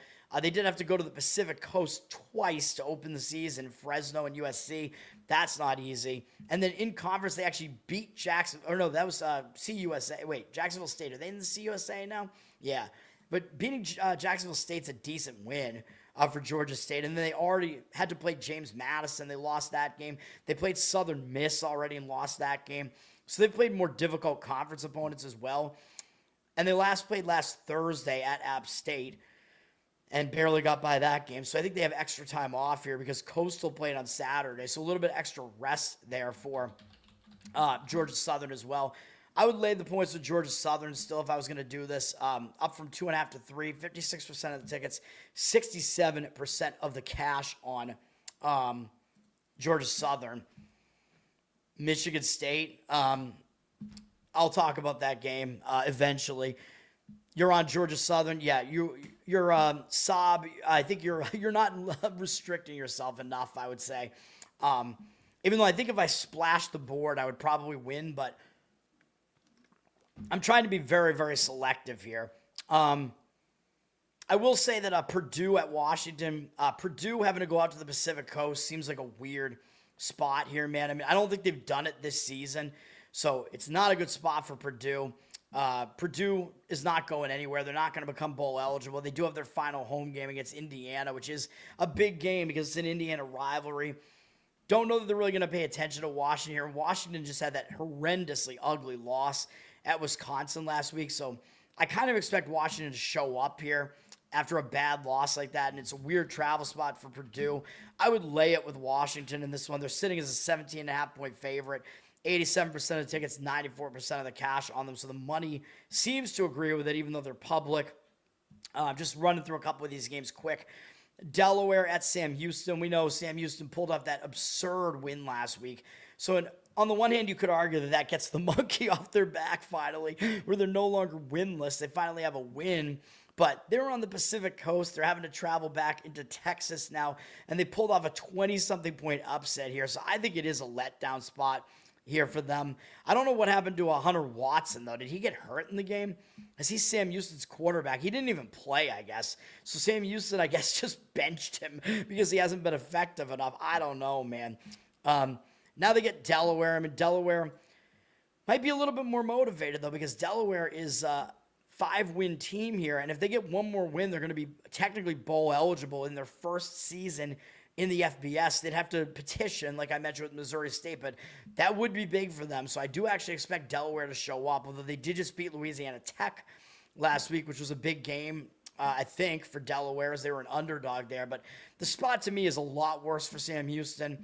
You could argue Delaware has a look ahead to Wake Forest next, so I don't quite love this one, but I would probably go with Delaware, but you also have to lay a ton of points on the road, and I'm not really quite loving that, especially when it's gone through the key number of 10. It went from 8 to 11, so I'm going to leave it alone, man. If it was still below 10, it would be a lot more tempting to do it. 96% of tickets, 98% of the cash on Delaware. Even though they're public, I just don't think the public is even getting involved in that. Or I should say, even though they have the high ticket percentage, I just don't really think the public's even getting involved in that game. Virginia Tech and Florida State, interesting game. Just, two probably disappointed ACC teams. This is kind of the disappointment bowl. Virginia Tech did just lose at home to Louisville. That was 2 weeks ago, so they did go into a bye. So now they're coming out of a bye, so that bye might actually help Virginia Tech. I know they have big games up next against Miami and Virginia, but Florida State's such a big name. I just don't think you're going to really overlook Florida State, and especially coming out of a bye that I think should help Virginia Tech kind of right the ship there. And it's not going to happen, but they could win out and become bowl eligible here, although I don't think it's going to happen, but technically possible. For Florida State, they just lost to Clemson last week, and I think that could be kind of a worse spot for Florida State here, because I think they got up for that game against Clemson, kind of a big emotional get-up game, and now they're coming back home, but it is their final home game, although it's been a disappointing season for them, but maybe they will give their fans something to see at home, so I don't really want to fade Florida State, although I do lean towards taking the points with Virginia Tech here. Florida State did go up from 13 to 13.5. It's headed towards 14. So I think it might hit 14 if you do like Virginia Tech here. You'll probably get the 2 touchdowns. Money looks like it's on Florida State a little bit, though. 67% of tickets, 74% of the cash on them. Do I want any part of it? No. No, I do not. Okay. What else do we want to talk about here? I mean, Mississippi State and Missouri, is this the disappointment bowl? I don't know. Mississippi State, I think this game means more to them because they could become bowl eligible at some point here. I know they play Ole Miss to finish the season. This might be a slightly more winnable game, though, against Missouri. Mississippi State, it would mean, I think, something to this team to become bowl eligible because they were so bad last year. Their quarterback got hurt, whatever. Getting back to a bowl would be big for Mississippi State. They lost in a blowout last week to Georgia. I think they may show up, whereas Missouri just took their 3rd loss, so they could be in kind of a dream crusher type of scenario here, although I don't know if maybe they thought they could do something prior to that, but they just faced 2 ranked teams, man, Vandy and Texas A&M, I think with a bye in between the two, but they came out of the bye, couldn't get it done against A&M. They're pretty much done for the season now, man. I expect they'll probably show up against Oklahoma last week, but my hesitation with fading Missouri is, of course, this is actually their senior day. So this is their final home game. So maybe they do have reason to show up just for that reason. As disappointing as it's been for them, I would lean towards taking the points with Mississippi State, though. Missouri up from 6 to 7, 56% of the tickets on them, 59% of the cash on Mississippi State. Okay. Kennesaw and Jacksonville State. This is actually a pretty good game. This is an interesting game in the CUSA because these teams are battling for the top seed in the CUSA.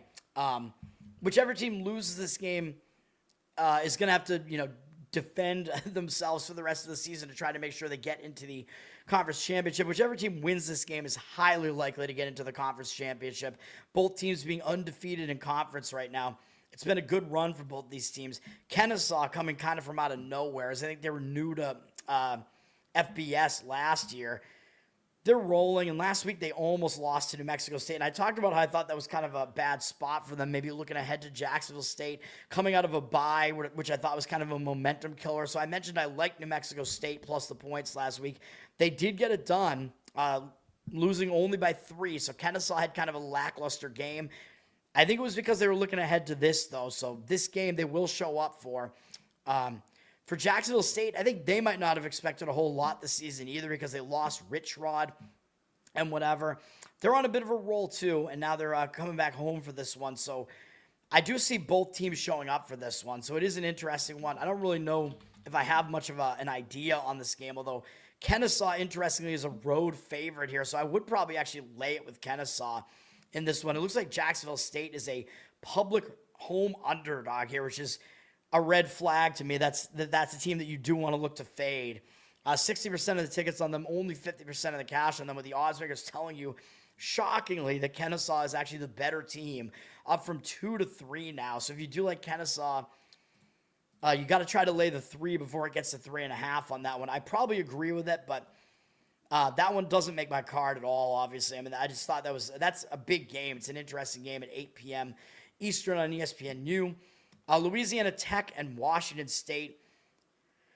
What do we do with this one? I mean, Louisiana Tech, they need one more win to become bowl eligible, which I think, I don't know how big that is because they did make a bowl last year. They're coming off a loss at Delaware, which they did lose that game as a favorite. So that was kind of an ugly loss with Louisiana Tech. Probably should have gotten it done in that game. Now, they do have to go to the Pacific Coast for the first time this year. So that is kind of a brutal travel spot there going out to Washington State. But debatably, they could be in a bit of a bounce back after losing as a favorite to Delaware. Again, they need one more win to become bowl eligible, so that might keep them motivated still because I don't think they really had aspirations to win that conference this year, although I don't really know.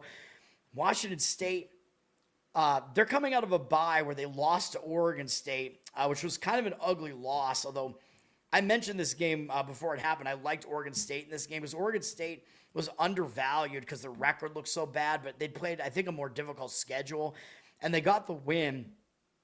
So Washington State went into the bye on that ugly note, on that ugly game. So I think the bye is helpful to Washington State coming out of that bye, having gone into it on a really bad note. They do have James Madison up next. Is that going to be a bigger game for them? I don't know. I mean, they technically, they could become bowl eligible as well. The Washington State was in a bowl last year as well. They got massacred by Syracuse, but becoming bowl eligible maybe still a big deal for them.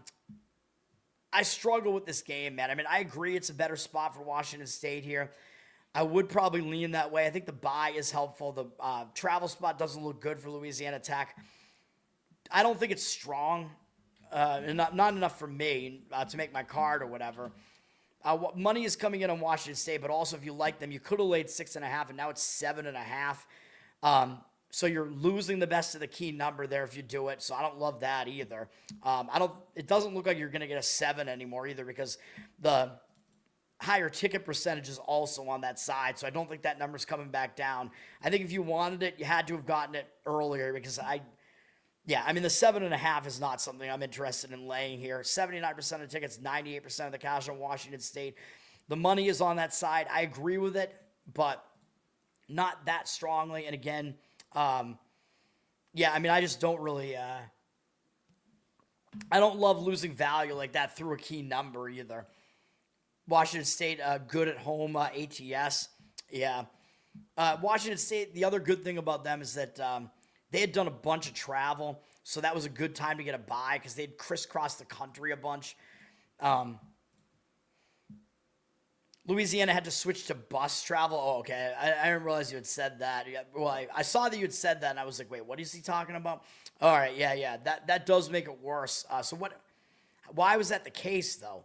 Like, I guess just because the nearest airport, I guess, is that far away. And it's an unfamiliar venue for them. So, yeah, I'm not going to disagree with you on that one. But, yeah, I mean, not one that really totally caught my eye. And then we got to talk about Boise and San Diego State, man. This is a huge Mountain West matchup at 10:30 p.m. Eastern on CBS Sports. Both of these teams are in the mix here. Boise is still one loss in conference, and I believe San Diego State also is. Boise is coming out of a bye, and they went into that bye on a horrific note, losing 30-7 to Fresno State. And what happened in this game was Boise State lost Maddox Madsen, their quarterback there, who I believe has been their quarterback for a long time now. And they brought in Cutforth as their backup quarterback, and he was not good. He was below 50% completions. He had multiple interceptions, but that does mean this is an injured player spot for Boise State now. So now Boise State knows they're going to have to step up their game here because their quarterback is now injured. So they're going to go with Cutforth again. And it happened at a good time because when you get a bye, not only did they go into the bye on a bad note there so they can fix things, but that means you get an extra week practicing with your new quarterback here. So that should actually help him improve a little bit here. So I actually think that is definitely a good thing that Boise had a bye then. They're going up against San Diego State, and San Diego State did also take a very ugly loss last week at Hawaii, getting annihilated 38-6. It was one of the worst performances from San Diego State defensively all season. It was the worst, I think, all season as well. That's not good, and that does mean they're having to travel back with no week off. They're having to travel back from Hawaii, which is not great, although I know it's something that San Diego State does have to do, I think, every other year, having to go out to Hawaii, but still. Boise State was on a bye, and San Diego State's coming back from Hawaii, so it's not an easy spot for San Diego State, and this game obviously has huge implications because one of these teams is going to be sitting really nicely atop the Mountain West and very likely get to the Mountain West Championship with one loss there. One of these teams is going to fall down into the two-loss category, so this is a huge game for both teams. I like Boise in this one, though. Boise has the uglier record because they did get that loss early in the season. And San Diego State is now a favorite because Boise lost their quarterback. And I think Boise would have been a favorite if Madsen didn't get hurt. So I think it's an overreaction in the line as well. San Diego State wasn't really expected to do a whole lot this year, and they've been impressive for sure. They're good defensively. Not really anything to talk about offensively. They're up from 1.5 to 2 here. 53% of the tickets on San Diego State, but 62% of the cash coming back on Boise. The total is also low. It's all the way down to 40.5. So it did go through that key number of 41. Although if you like the under, you got to try to at least get 41 in that game. But I like Boise. It's an injured player spot with a very helpful bye. San Diego State in a very, I think, in a worse travel spot for sure. And, I mean, this is still Boise's conference to lose until otherwise noted, man. So even though, yeah, both teams will show up for it, I think it's a better spot for Boise to actually put in the effort here. So I lean to Boise in that game. They threw the game away against Hawaii. You don't like Boise's backup. All right. You're on San Diego State. I do not agree with that one at all. The situational setup definitely points to Boise, in my opinion. Quarterback is injured for Louisiana. Which quarterback is injured? Louisiana Tech? I mean, if that's the case, dude, I don't fade injured quarterbacks in the first game. You know me. I mean, Louisiana State's used a bunch of different quarterbacks, though, so I don't even know which of their quarterbacks is better. But if we're looking at this game, did one of their quarterbacks get hurt? Yeah, I guess so. So Bullock got hurt. They used, I guess, Baker and Kukuk, the Kukuk clan. Kukuk got me that cover against LSU, even though they only scored 7 points. He had 50 yards, but that was a win for me in that game. But no, if Louisiana Tech is having to go to a backup quarterback again, that's an indicator on the Louisiana Tech side, man. Again, it's the injured player spot. So, yes, and I still like Boise. Fresno, I think, is in a bad letdown spot here, man. Fresno, they became bowl eligible, which I think is fairly big for them. They were in a bowl last year, though. They usually do make bowls, but that is their goal pretty much every year. They're coming off a bye where they went into the bye having beaten Boise State. I mean, that was a huge win for them, even though Boise State's quarterback went down. Ridiculous win for Fresno. Now they're coming out of a bye that they went into on a really good note. Fresno now has Wyoming, and it's not their final home game. Fresno, I guess, you could argue technically Fresno does still have a chance to make the Mountain West title game, though, because Fresno doesn't face anybody that's above them anymore, though, so it's pretty unlikely they're going to be able to do that. So generally, I do think it's a letdown spot coming off of a bye that I don't think was helpful. Wyoming potentially still could make a bowl themselves, and they went into the bye on a bad note. They're coming out of a bye as well, and they lost to San Diego State going into the bye. So this is one of those inverted bye situations where I would lean towards Wyoming in this game. Fresno's down from 5.5 to 3.5. 51% of the tickets, though, on Wyoming right now, and 54% of the cash on Fresno, but that might shift around. I don't agree with that. I would take the points with Wyoming in that game. All right. Man, I kind of want more water because I ran out of water. I'm going to do it. I feel like I do this every show now, but give me 1 second, and then I'll give you my best bets. We're going to go to the best bets segment, baby, after I come back. Hang on. And one of them I'm going to have another drop to give you there. You're on Wyoming. Yes, I agree with that one. All right. Too many plays for you, though. But, yes, it'll be the best bets in a second.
All right.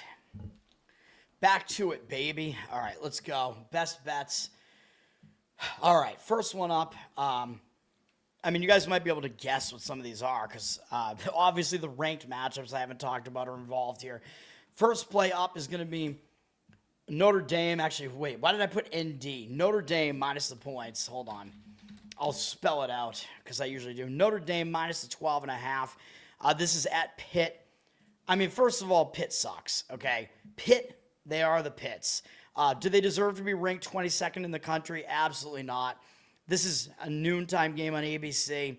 Notre Dame ranked 9th. I think they're actually underranked right now. I think Notre Dame is probably about a top 5 team in the country. Very good defensively, very good at running the football, even though Pitt does stop the run defensively, but I still think Pitt is going to very much struggle offensively themselves in this game against this Notre Dame physical defense. Pitt, I mean, they're in a conference that's basically a finesse conference, the ACC at this point. They don't do well with physicality, Pitt included, as one of those teams. So I think Notre Dame's going to beat them up physically. Pitt being ranked 22nd, in my opinion, is a joke. They do not deserve to be ranked. Notre Dame also has way more to play for in this game because Notre Dame, they took 2 losses at the beginning of the season. Everybody wrote them off, but because those losses were both close losses to teams that both have shots at making the playoffs, Miami and Texas A&M, Notre Dame could still make the playoff here, but they do have to win out, and they certainly have to win this game against Pitt. And they may even need style points. That's another reason why I think laying the points with Notre Dame does make sense here, because they might have an incentive to actually win by margin here to make themselves look better to the committee to make sure they get into the playoff.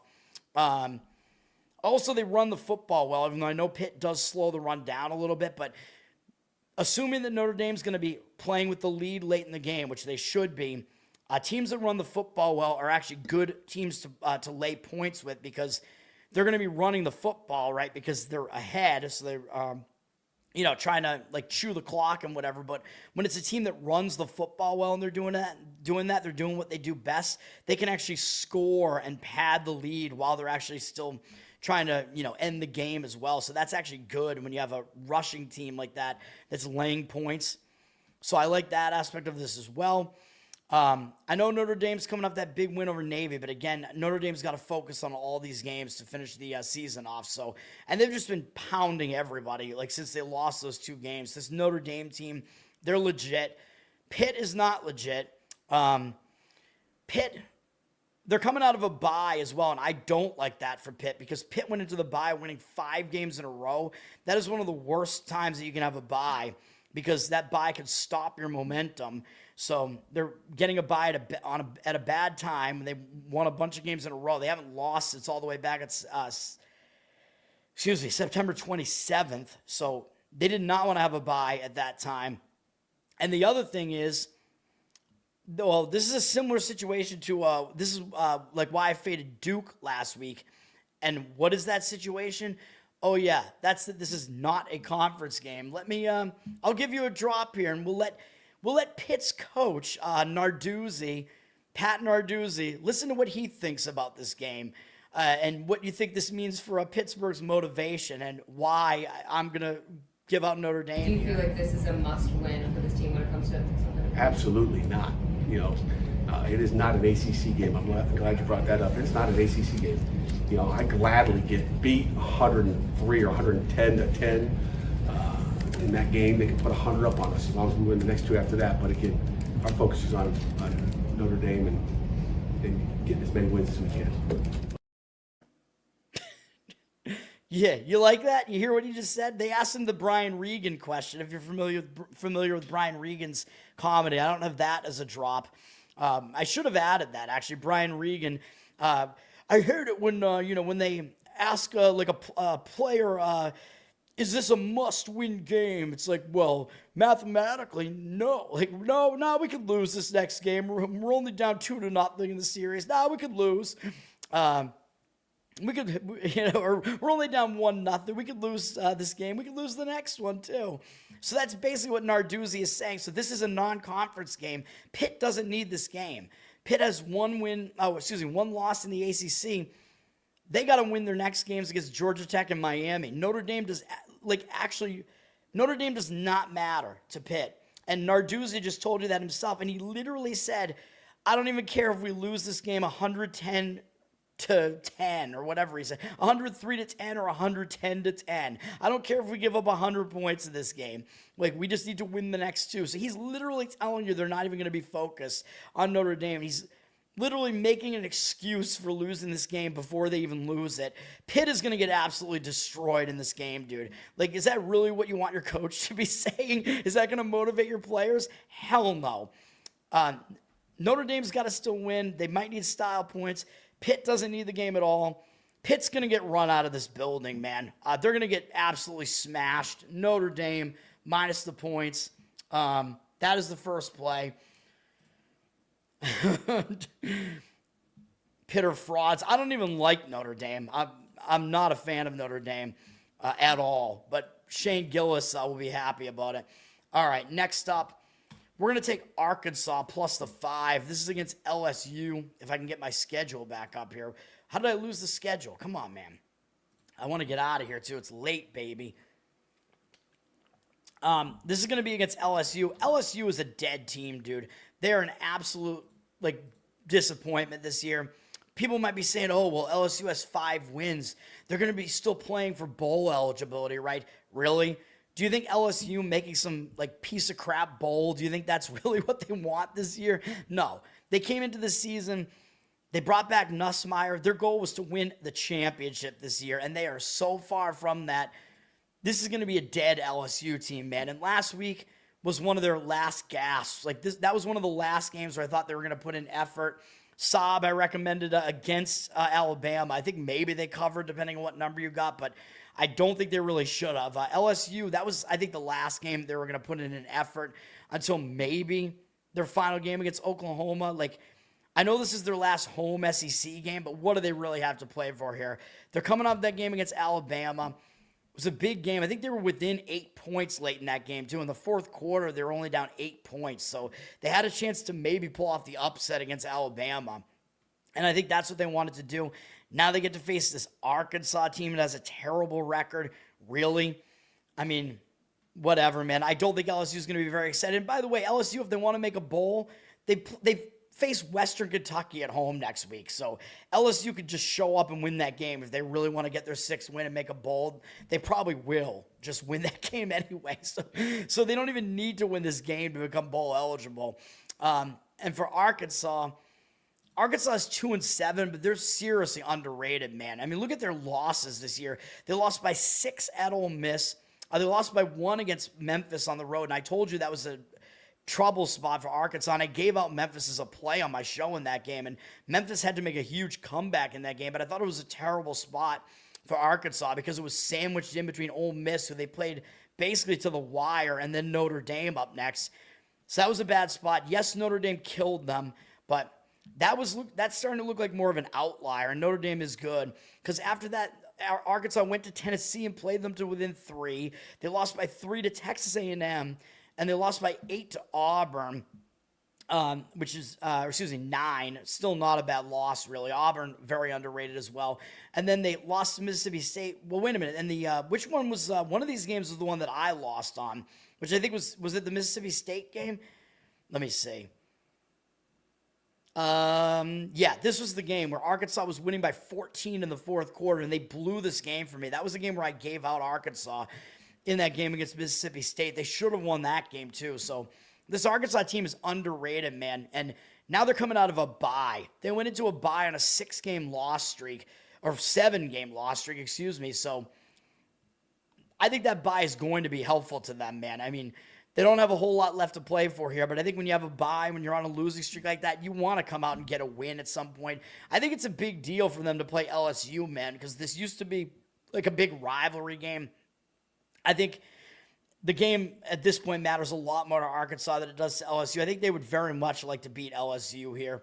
So we're going to go with it. I think the bye is going to be helpful. I think LSU has nothing left to play for here. So we're going to take the points with Arkansas against what I think is going to be a very defeated LSU team coming off their last gasp, like big game against Alabama. LSU's down from 6.5 to 5 here. 51% of the tickets and 63% of the cash on Arkansas. Surprised the public's not on LSU. You would think that they would be. Maybe they're just avoiding the game entirely. I know the total's a bit high, but I actually think Arkansas might be correlated to an over in this game because Arkansas is the team that has the better offense. Yes, LSU has the better defense, but LSU is the team laying points. LSU's offense has been a big-time disappointment this year, man, and Arkansas can actually move the ball. They could score, so we'll go with Arkansas plus the points in that one. So there you go with that one. Cash by a half point. Yeah, I mean, I recommended against that for sure. Last week, I thought LSU was in a spot where they would get up for it, and I think they did. It just wasn't quite enough. Next up, we're going to take Michigan State plus the points. Saab, you already knew that was going to happen, I think. This is a major fade spot that Penn State is in. They're up to 7. You can easily get the 7. You might be able to get 7.5, actually. I'm going to call this 7.5, actually, if we can find a 7.5. Because it looks like it's 7 with juice right now. Let me see. I'm going to look right now and see if we can get 7.5 on this. I'm losing my voice as well. I don't see it right now, but, I don't know. I would still obviously take the 7 on this, too. Penn State up from 6.5 to 7 here. 62% of the tickets, only 51% of the cash. So the public is on Penn State for whatever reason, even though I think they're still winless in the Big Ten. Total's not too high at 49.5, so that's another indicator that you might want to look towards taking the points here. So I do like that as well. But the main factor here, by the way, this is CBS at 3:30 p.m. Eastern, if you care. Penn State, they're coming off almost beating Indiana, dude. And Penn State, I mean, this is as disappointing a season as you could possibly have. Penn State started the season with championship aspirations, and now they might not even make a bowl, and I don't even think they care about making a bowl, dude, because when you think you're going to be playing for a championship, again, do you really care about making some really lousy bowl game? No. Like, your players are probably just all going to opt out of the bowl anyway. They do not care. Their Super Bowl was basically last week against Indiana, man, and they almost dealt Indiana a loss. That would have been huge for Penn State to get that win, and it could have happened. Penn State was winning that game in the final minute of the game, and it took a crazy catch on a pass from Indiana there from Mendoza, Cooper Jr. with the catch there. Unbelievable catch to win the game on a long drive to win the game for Indiana, ripping Penn State's hearts out, basically. Penn State absolutely played their guts out in that game. That was their Super Bowl, man. They almost had the win. They're going to be massively deflated coming off of that game, and they do still have Senior Day up next week against Nebraska, so if they're going to get up for one more game this year, it's probably that game, because Nebraska's played pretty well as well. So, yeah, I think this is also kind of a sandwich spot. But, again, it's just a terrible spot to be in. And Grunkmeyer has not really been the answer for them at quarterback either. He hasn't been good. Michigan State, a little bit under the radar. They've been decent defensively. Michigan State, there are a lot of things I like about Michigan State, their spot coming in here. Michigan State also is winless in the Big Ten. They're coming out of a bye. So they went into a bye having lost 6 games in a row. Again, I think that's a good spot to have a bye because that bye can disrupt that losing momentum. Not only that, but now they're coming out of that bye. They get to play Penn State, which I think is a big deal still for Michigan State. You get to face Penn State. The name is still big. And this is Michigan State's final home game because their last game of the season is against Maryland, but it's like a neutral site game or something. It's at Ford Field, actually, so it's a semi-home game for Michigan State. So this is actually their last game at home. This is Senior Day for Michigan State here, man. So I think they're going to show up for that reason as well. I know Michigan State, they haven't figured out their quarterback. Childs wasn't getting the job done, so they've brought in Milivojevic for a bit. I don't think it really matters. Milivojevic actually was good in their game against Minnesota, the last game that they played. He threw for 311, and they actually ran the football pretty well as well. So Michigan State's offense actually showing signs of life in that game, so maybe that's a decent sign as well. Their defense has been, I would say, okay this year. But again, this is just a horrible spot for Penn State as well. In addition to it, I think being a positive spot for Michigan State. So, yeah, we're definitely doing that. Michigan State plus the points. Love it. All right. Next up, we're going back to laying some points here. We're going to lay 6.5 with USC. Hopefully you can still get the 6.5 on this. It's been all like everywhere between 7 and 6.5. I mean, 6.5 obviously preferable here because 7 is a key number. I would probably still lay the 7. I don't think you'll have to lay 7.5 on this, which I would be less tempted to do. But this is a very similar spot to what Penn State is in, man. Kind of, although it's not really a disappointment spot as much. But this is against Iowa. 67% of tickets, 70% of the cash on USC. Try to find the 6.5, man. I still, before I started the show, I saw a couple of books that still had the straight up 6.5 at minus 110. So I think you'll be able to do it. I know this is a low total. I know Iowa plays really good defense, and I know that typically you want to take the better defense getting points, and that is Iowa. But Iowa is in such a terrible spot. I'm going to go against that in this game. The money, it looks like it's actually coming in on the over now with the public ticket percentage, 77% on the under, 61% of the cash, though, on the over. So some indicators that maybe scoring will happen in this game because I do think USC is correlated to an over in this game, and Iowa is correlated to an under. Yes, Iowa has been able to shut down some really good offenses like Indiana and Oregon. But, oh, yeah, speaking of Oregon, Iowa was a 2-loss team in the conference, or they were a 1-loss team in the conference coming into last week. 2-loss team overall. So Iowa actually had a chance to make the Big Ten title game going into last week, and they had Oregon completely on the ropes, man. Huge game for Iowa, and they fell just short. They were leading in the final minute of the game, and they gave up a field goal right at the end of the game. Absolutely brutal. After I think Iowa scored too quickly, and Iowa missed a 2-point conversion where that 2-point conversion would have put them up 3, and then it probably would have gone into overtime. Brutal loss when they had Oregon on the ropes. Now Iowa has to go to the Pacific Coast for the first time this year, which is not good. And really their only road test was against Iowa State. And we know at this point, we know how overrated Iowa State was. And Iowa lost that game too. Iowa, their road resume is not great, man. They have 2 wins on the road, but they're at Rutgers and at Wisconsin. I mean, those are not good teams. Iowa was able to put up a lot of offense against those teams, whatever. Iowa's offense is not that good. USC's offense is really good. So in this case, I'm actually going to go with the better offense here. And again, Iowa, that loss to Oregon, not only did they have the chance to pull off a giant win there, but Iowa actually could have been kind of almost on an inside track to maybe even make the conference championship, and now that's all gone because of that loss. I would like to see even more if this was a night game, because the Pacific Coast night games really can kind of throw off the biological clock, but this is still a Pacific Coast game, man. Meanwhile, USC, they could still make the conference championship. They have 1 loss here, so they need one of the teams above them to screw up, and I know USC does not play those teams, but even so, I mean, I think that's going to keep USC motivated a little bit. And USC is just staying at home, and they have an extra day of rest because they played on Friday, and they got an easy win against Northwestern on Friday. So they're staying at home, not having to change time zones at all. That's a nice setup for USC. Extra day off. I like it. I mean, I really don't like the spot for Iowa there. So we're laying it with USC. Oh, yes, correct. Saab is correct. Rain will be happening in this game.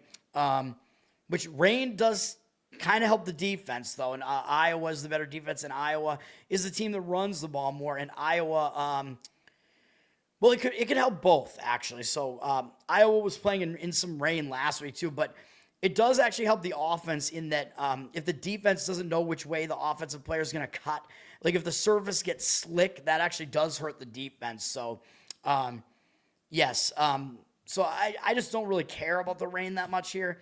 But yeah, because of the rain, I think the total may have dropped too low as well. That's probably why the money's coming back in on the over, because I think the total dropped because of the weather, and now the money's actually fading that as that being maybe an overreaction. You're on USC as well. Hell yeah. You're on everything, though, man. And finally, we're going to lay Miami at minus 14.5 here. I like how this sets up as well. To finish off my card here. They're already up to 15, but it was 14.5 before. There's not much of a difference between those two. You're still not getting, you were never getting the best of the key number in this one, so they will have to win by more than 2 touchdowns, but I think they're going to be able to do it. 77% of tickets, 83% of the cash on Miami. They're up to 15 now, so they're a little bit public, it looks like, but I think the money is coming in on this side. It's a high total. Well, not high, but it's in the mid-range, 55, so I'm not too concerned about laying points with a total that's the total's at least not too low. This is on ESPN at 3:30 p.m. Eastern, so all my games are going to be going in the afternoon here, so we'll know what's going to happen, after not too much time. Yes, they're facing NC State, and yes, NC State needs one more win to become bowl eligible. They have 2 home games up after this, though, so they're probably going to be able to get it in one of those games, I would imagine, probably against North Carolina at the very least. But NC State, I mean, I don't know. I mean, yeah, making a bowl, I guess, is one of their goals. They make a bowl every year anyway, but look at what NC State is off of, man. They are the only team that beat Georgia Tech. They pulled off the upset against Georgia Tech. They're also the only team to beat Virginia, by the way. But they pulled off that ridiculous upset of Georgia Tech, busting Georgia Tech's undefeated season this late into the season. And I think Georgia Tech is overrated, as I've been saying. I don't think they're that good. I leaned to taking the points in that game with NC State. Didn't give it out as a play, but NC State had that huge win. Then they went into a bye. So they went into the bye on a really good note. So I don't think that bye came at a good time, even though I guess it could kind of delay the letdown a little bit after the Georgia Tech win, but even so, I don't like it, man. That was a huge win. Now coming out of a bye that I think didn't come at an opportune time. They got to face Miami, and Miami, I believe, could still make they could still make the ACC championship, I think, still, but they need to win and they need help. They could beat Pitt at the end of the season, although I think Pitt's already going to drop to 2 losses anyway this week. But if a couple of these teams slip up, Miami still has a chance to do this, man. And Miami actually still could potentially make the playoffs. So Miami still has something to play for. They're ranked 15th in the country. They're a 2-loss team. Even though their losses are a little bit ugly to Louisville and SMU, but still, I think there is the potential that maybe they could do this, especially if they make a run to the ACC championship. So I think that's still in front of them. They had an easy win last week at home. They're not traveling anywhere. They beat Syracuse. I think this sets up a lot better for Miami. I don't like it for NC State at all. We're going to lay it with Miami, and that is the final play for me. So that's going to do it, man.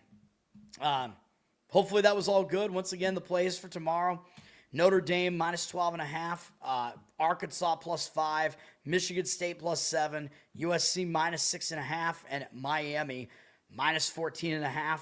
Let's get some wins, get back on the right track here in this one. 100-0 for Saab, and then you're gonna buy a private island. Buy Little St. James. Obviously, that's what you're gonna be doing. You took Syracuse plus 28.5. I would have recommended against that. I liked Miami last week, I think, in that game. I think you got lucky on a couple of those, man. That is what I will say about that. But you were on the right side of the number, at least. That's going to do it, man. Learn to Tone on Twitter. Learn to Tone on Instagram. Oh, man, I got to get this audio up and whatever. Oh, God. Like and subscribe to the channel here, man. That helps me out. Give me a good comment. Or good comments. Listen on audio as well. Give me a good review on audio. We're on Apple, Spotify. Covered in Uke is my Uke channel on YouTube. Check that out as well. And patreon.com/learntotone. And you get a Uke Spotify feed and Uke requests. That's going to do it. I got to get some sleep. I got to get this video, or I got to get this audio up, I should say. That's going to do it. Until tomorrow morning, when I have to figure out the stupid basketball card tomorrow, then there's going to be some NHL and NBA as well. NHL is usually a bigger board on Saturday. NBA usually a bit smaller, so hopefully that's not going to be horrible tomorrow, but that's what I'm going to talk about in the morning, and I'll rant about the BS that happened today. That's going to do it for now. Peace until then.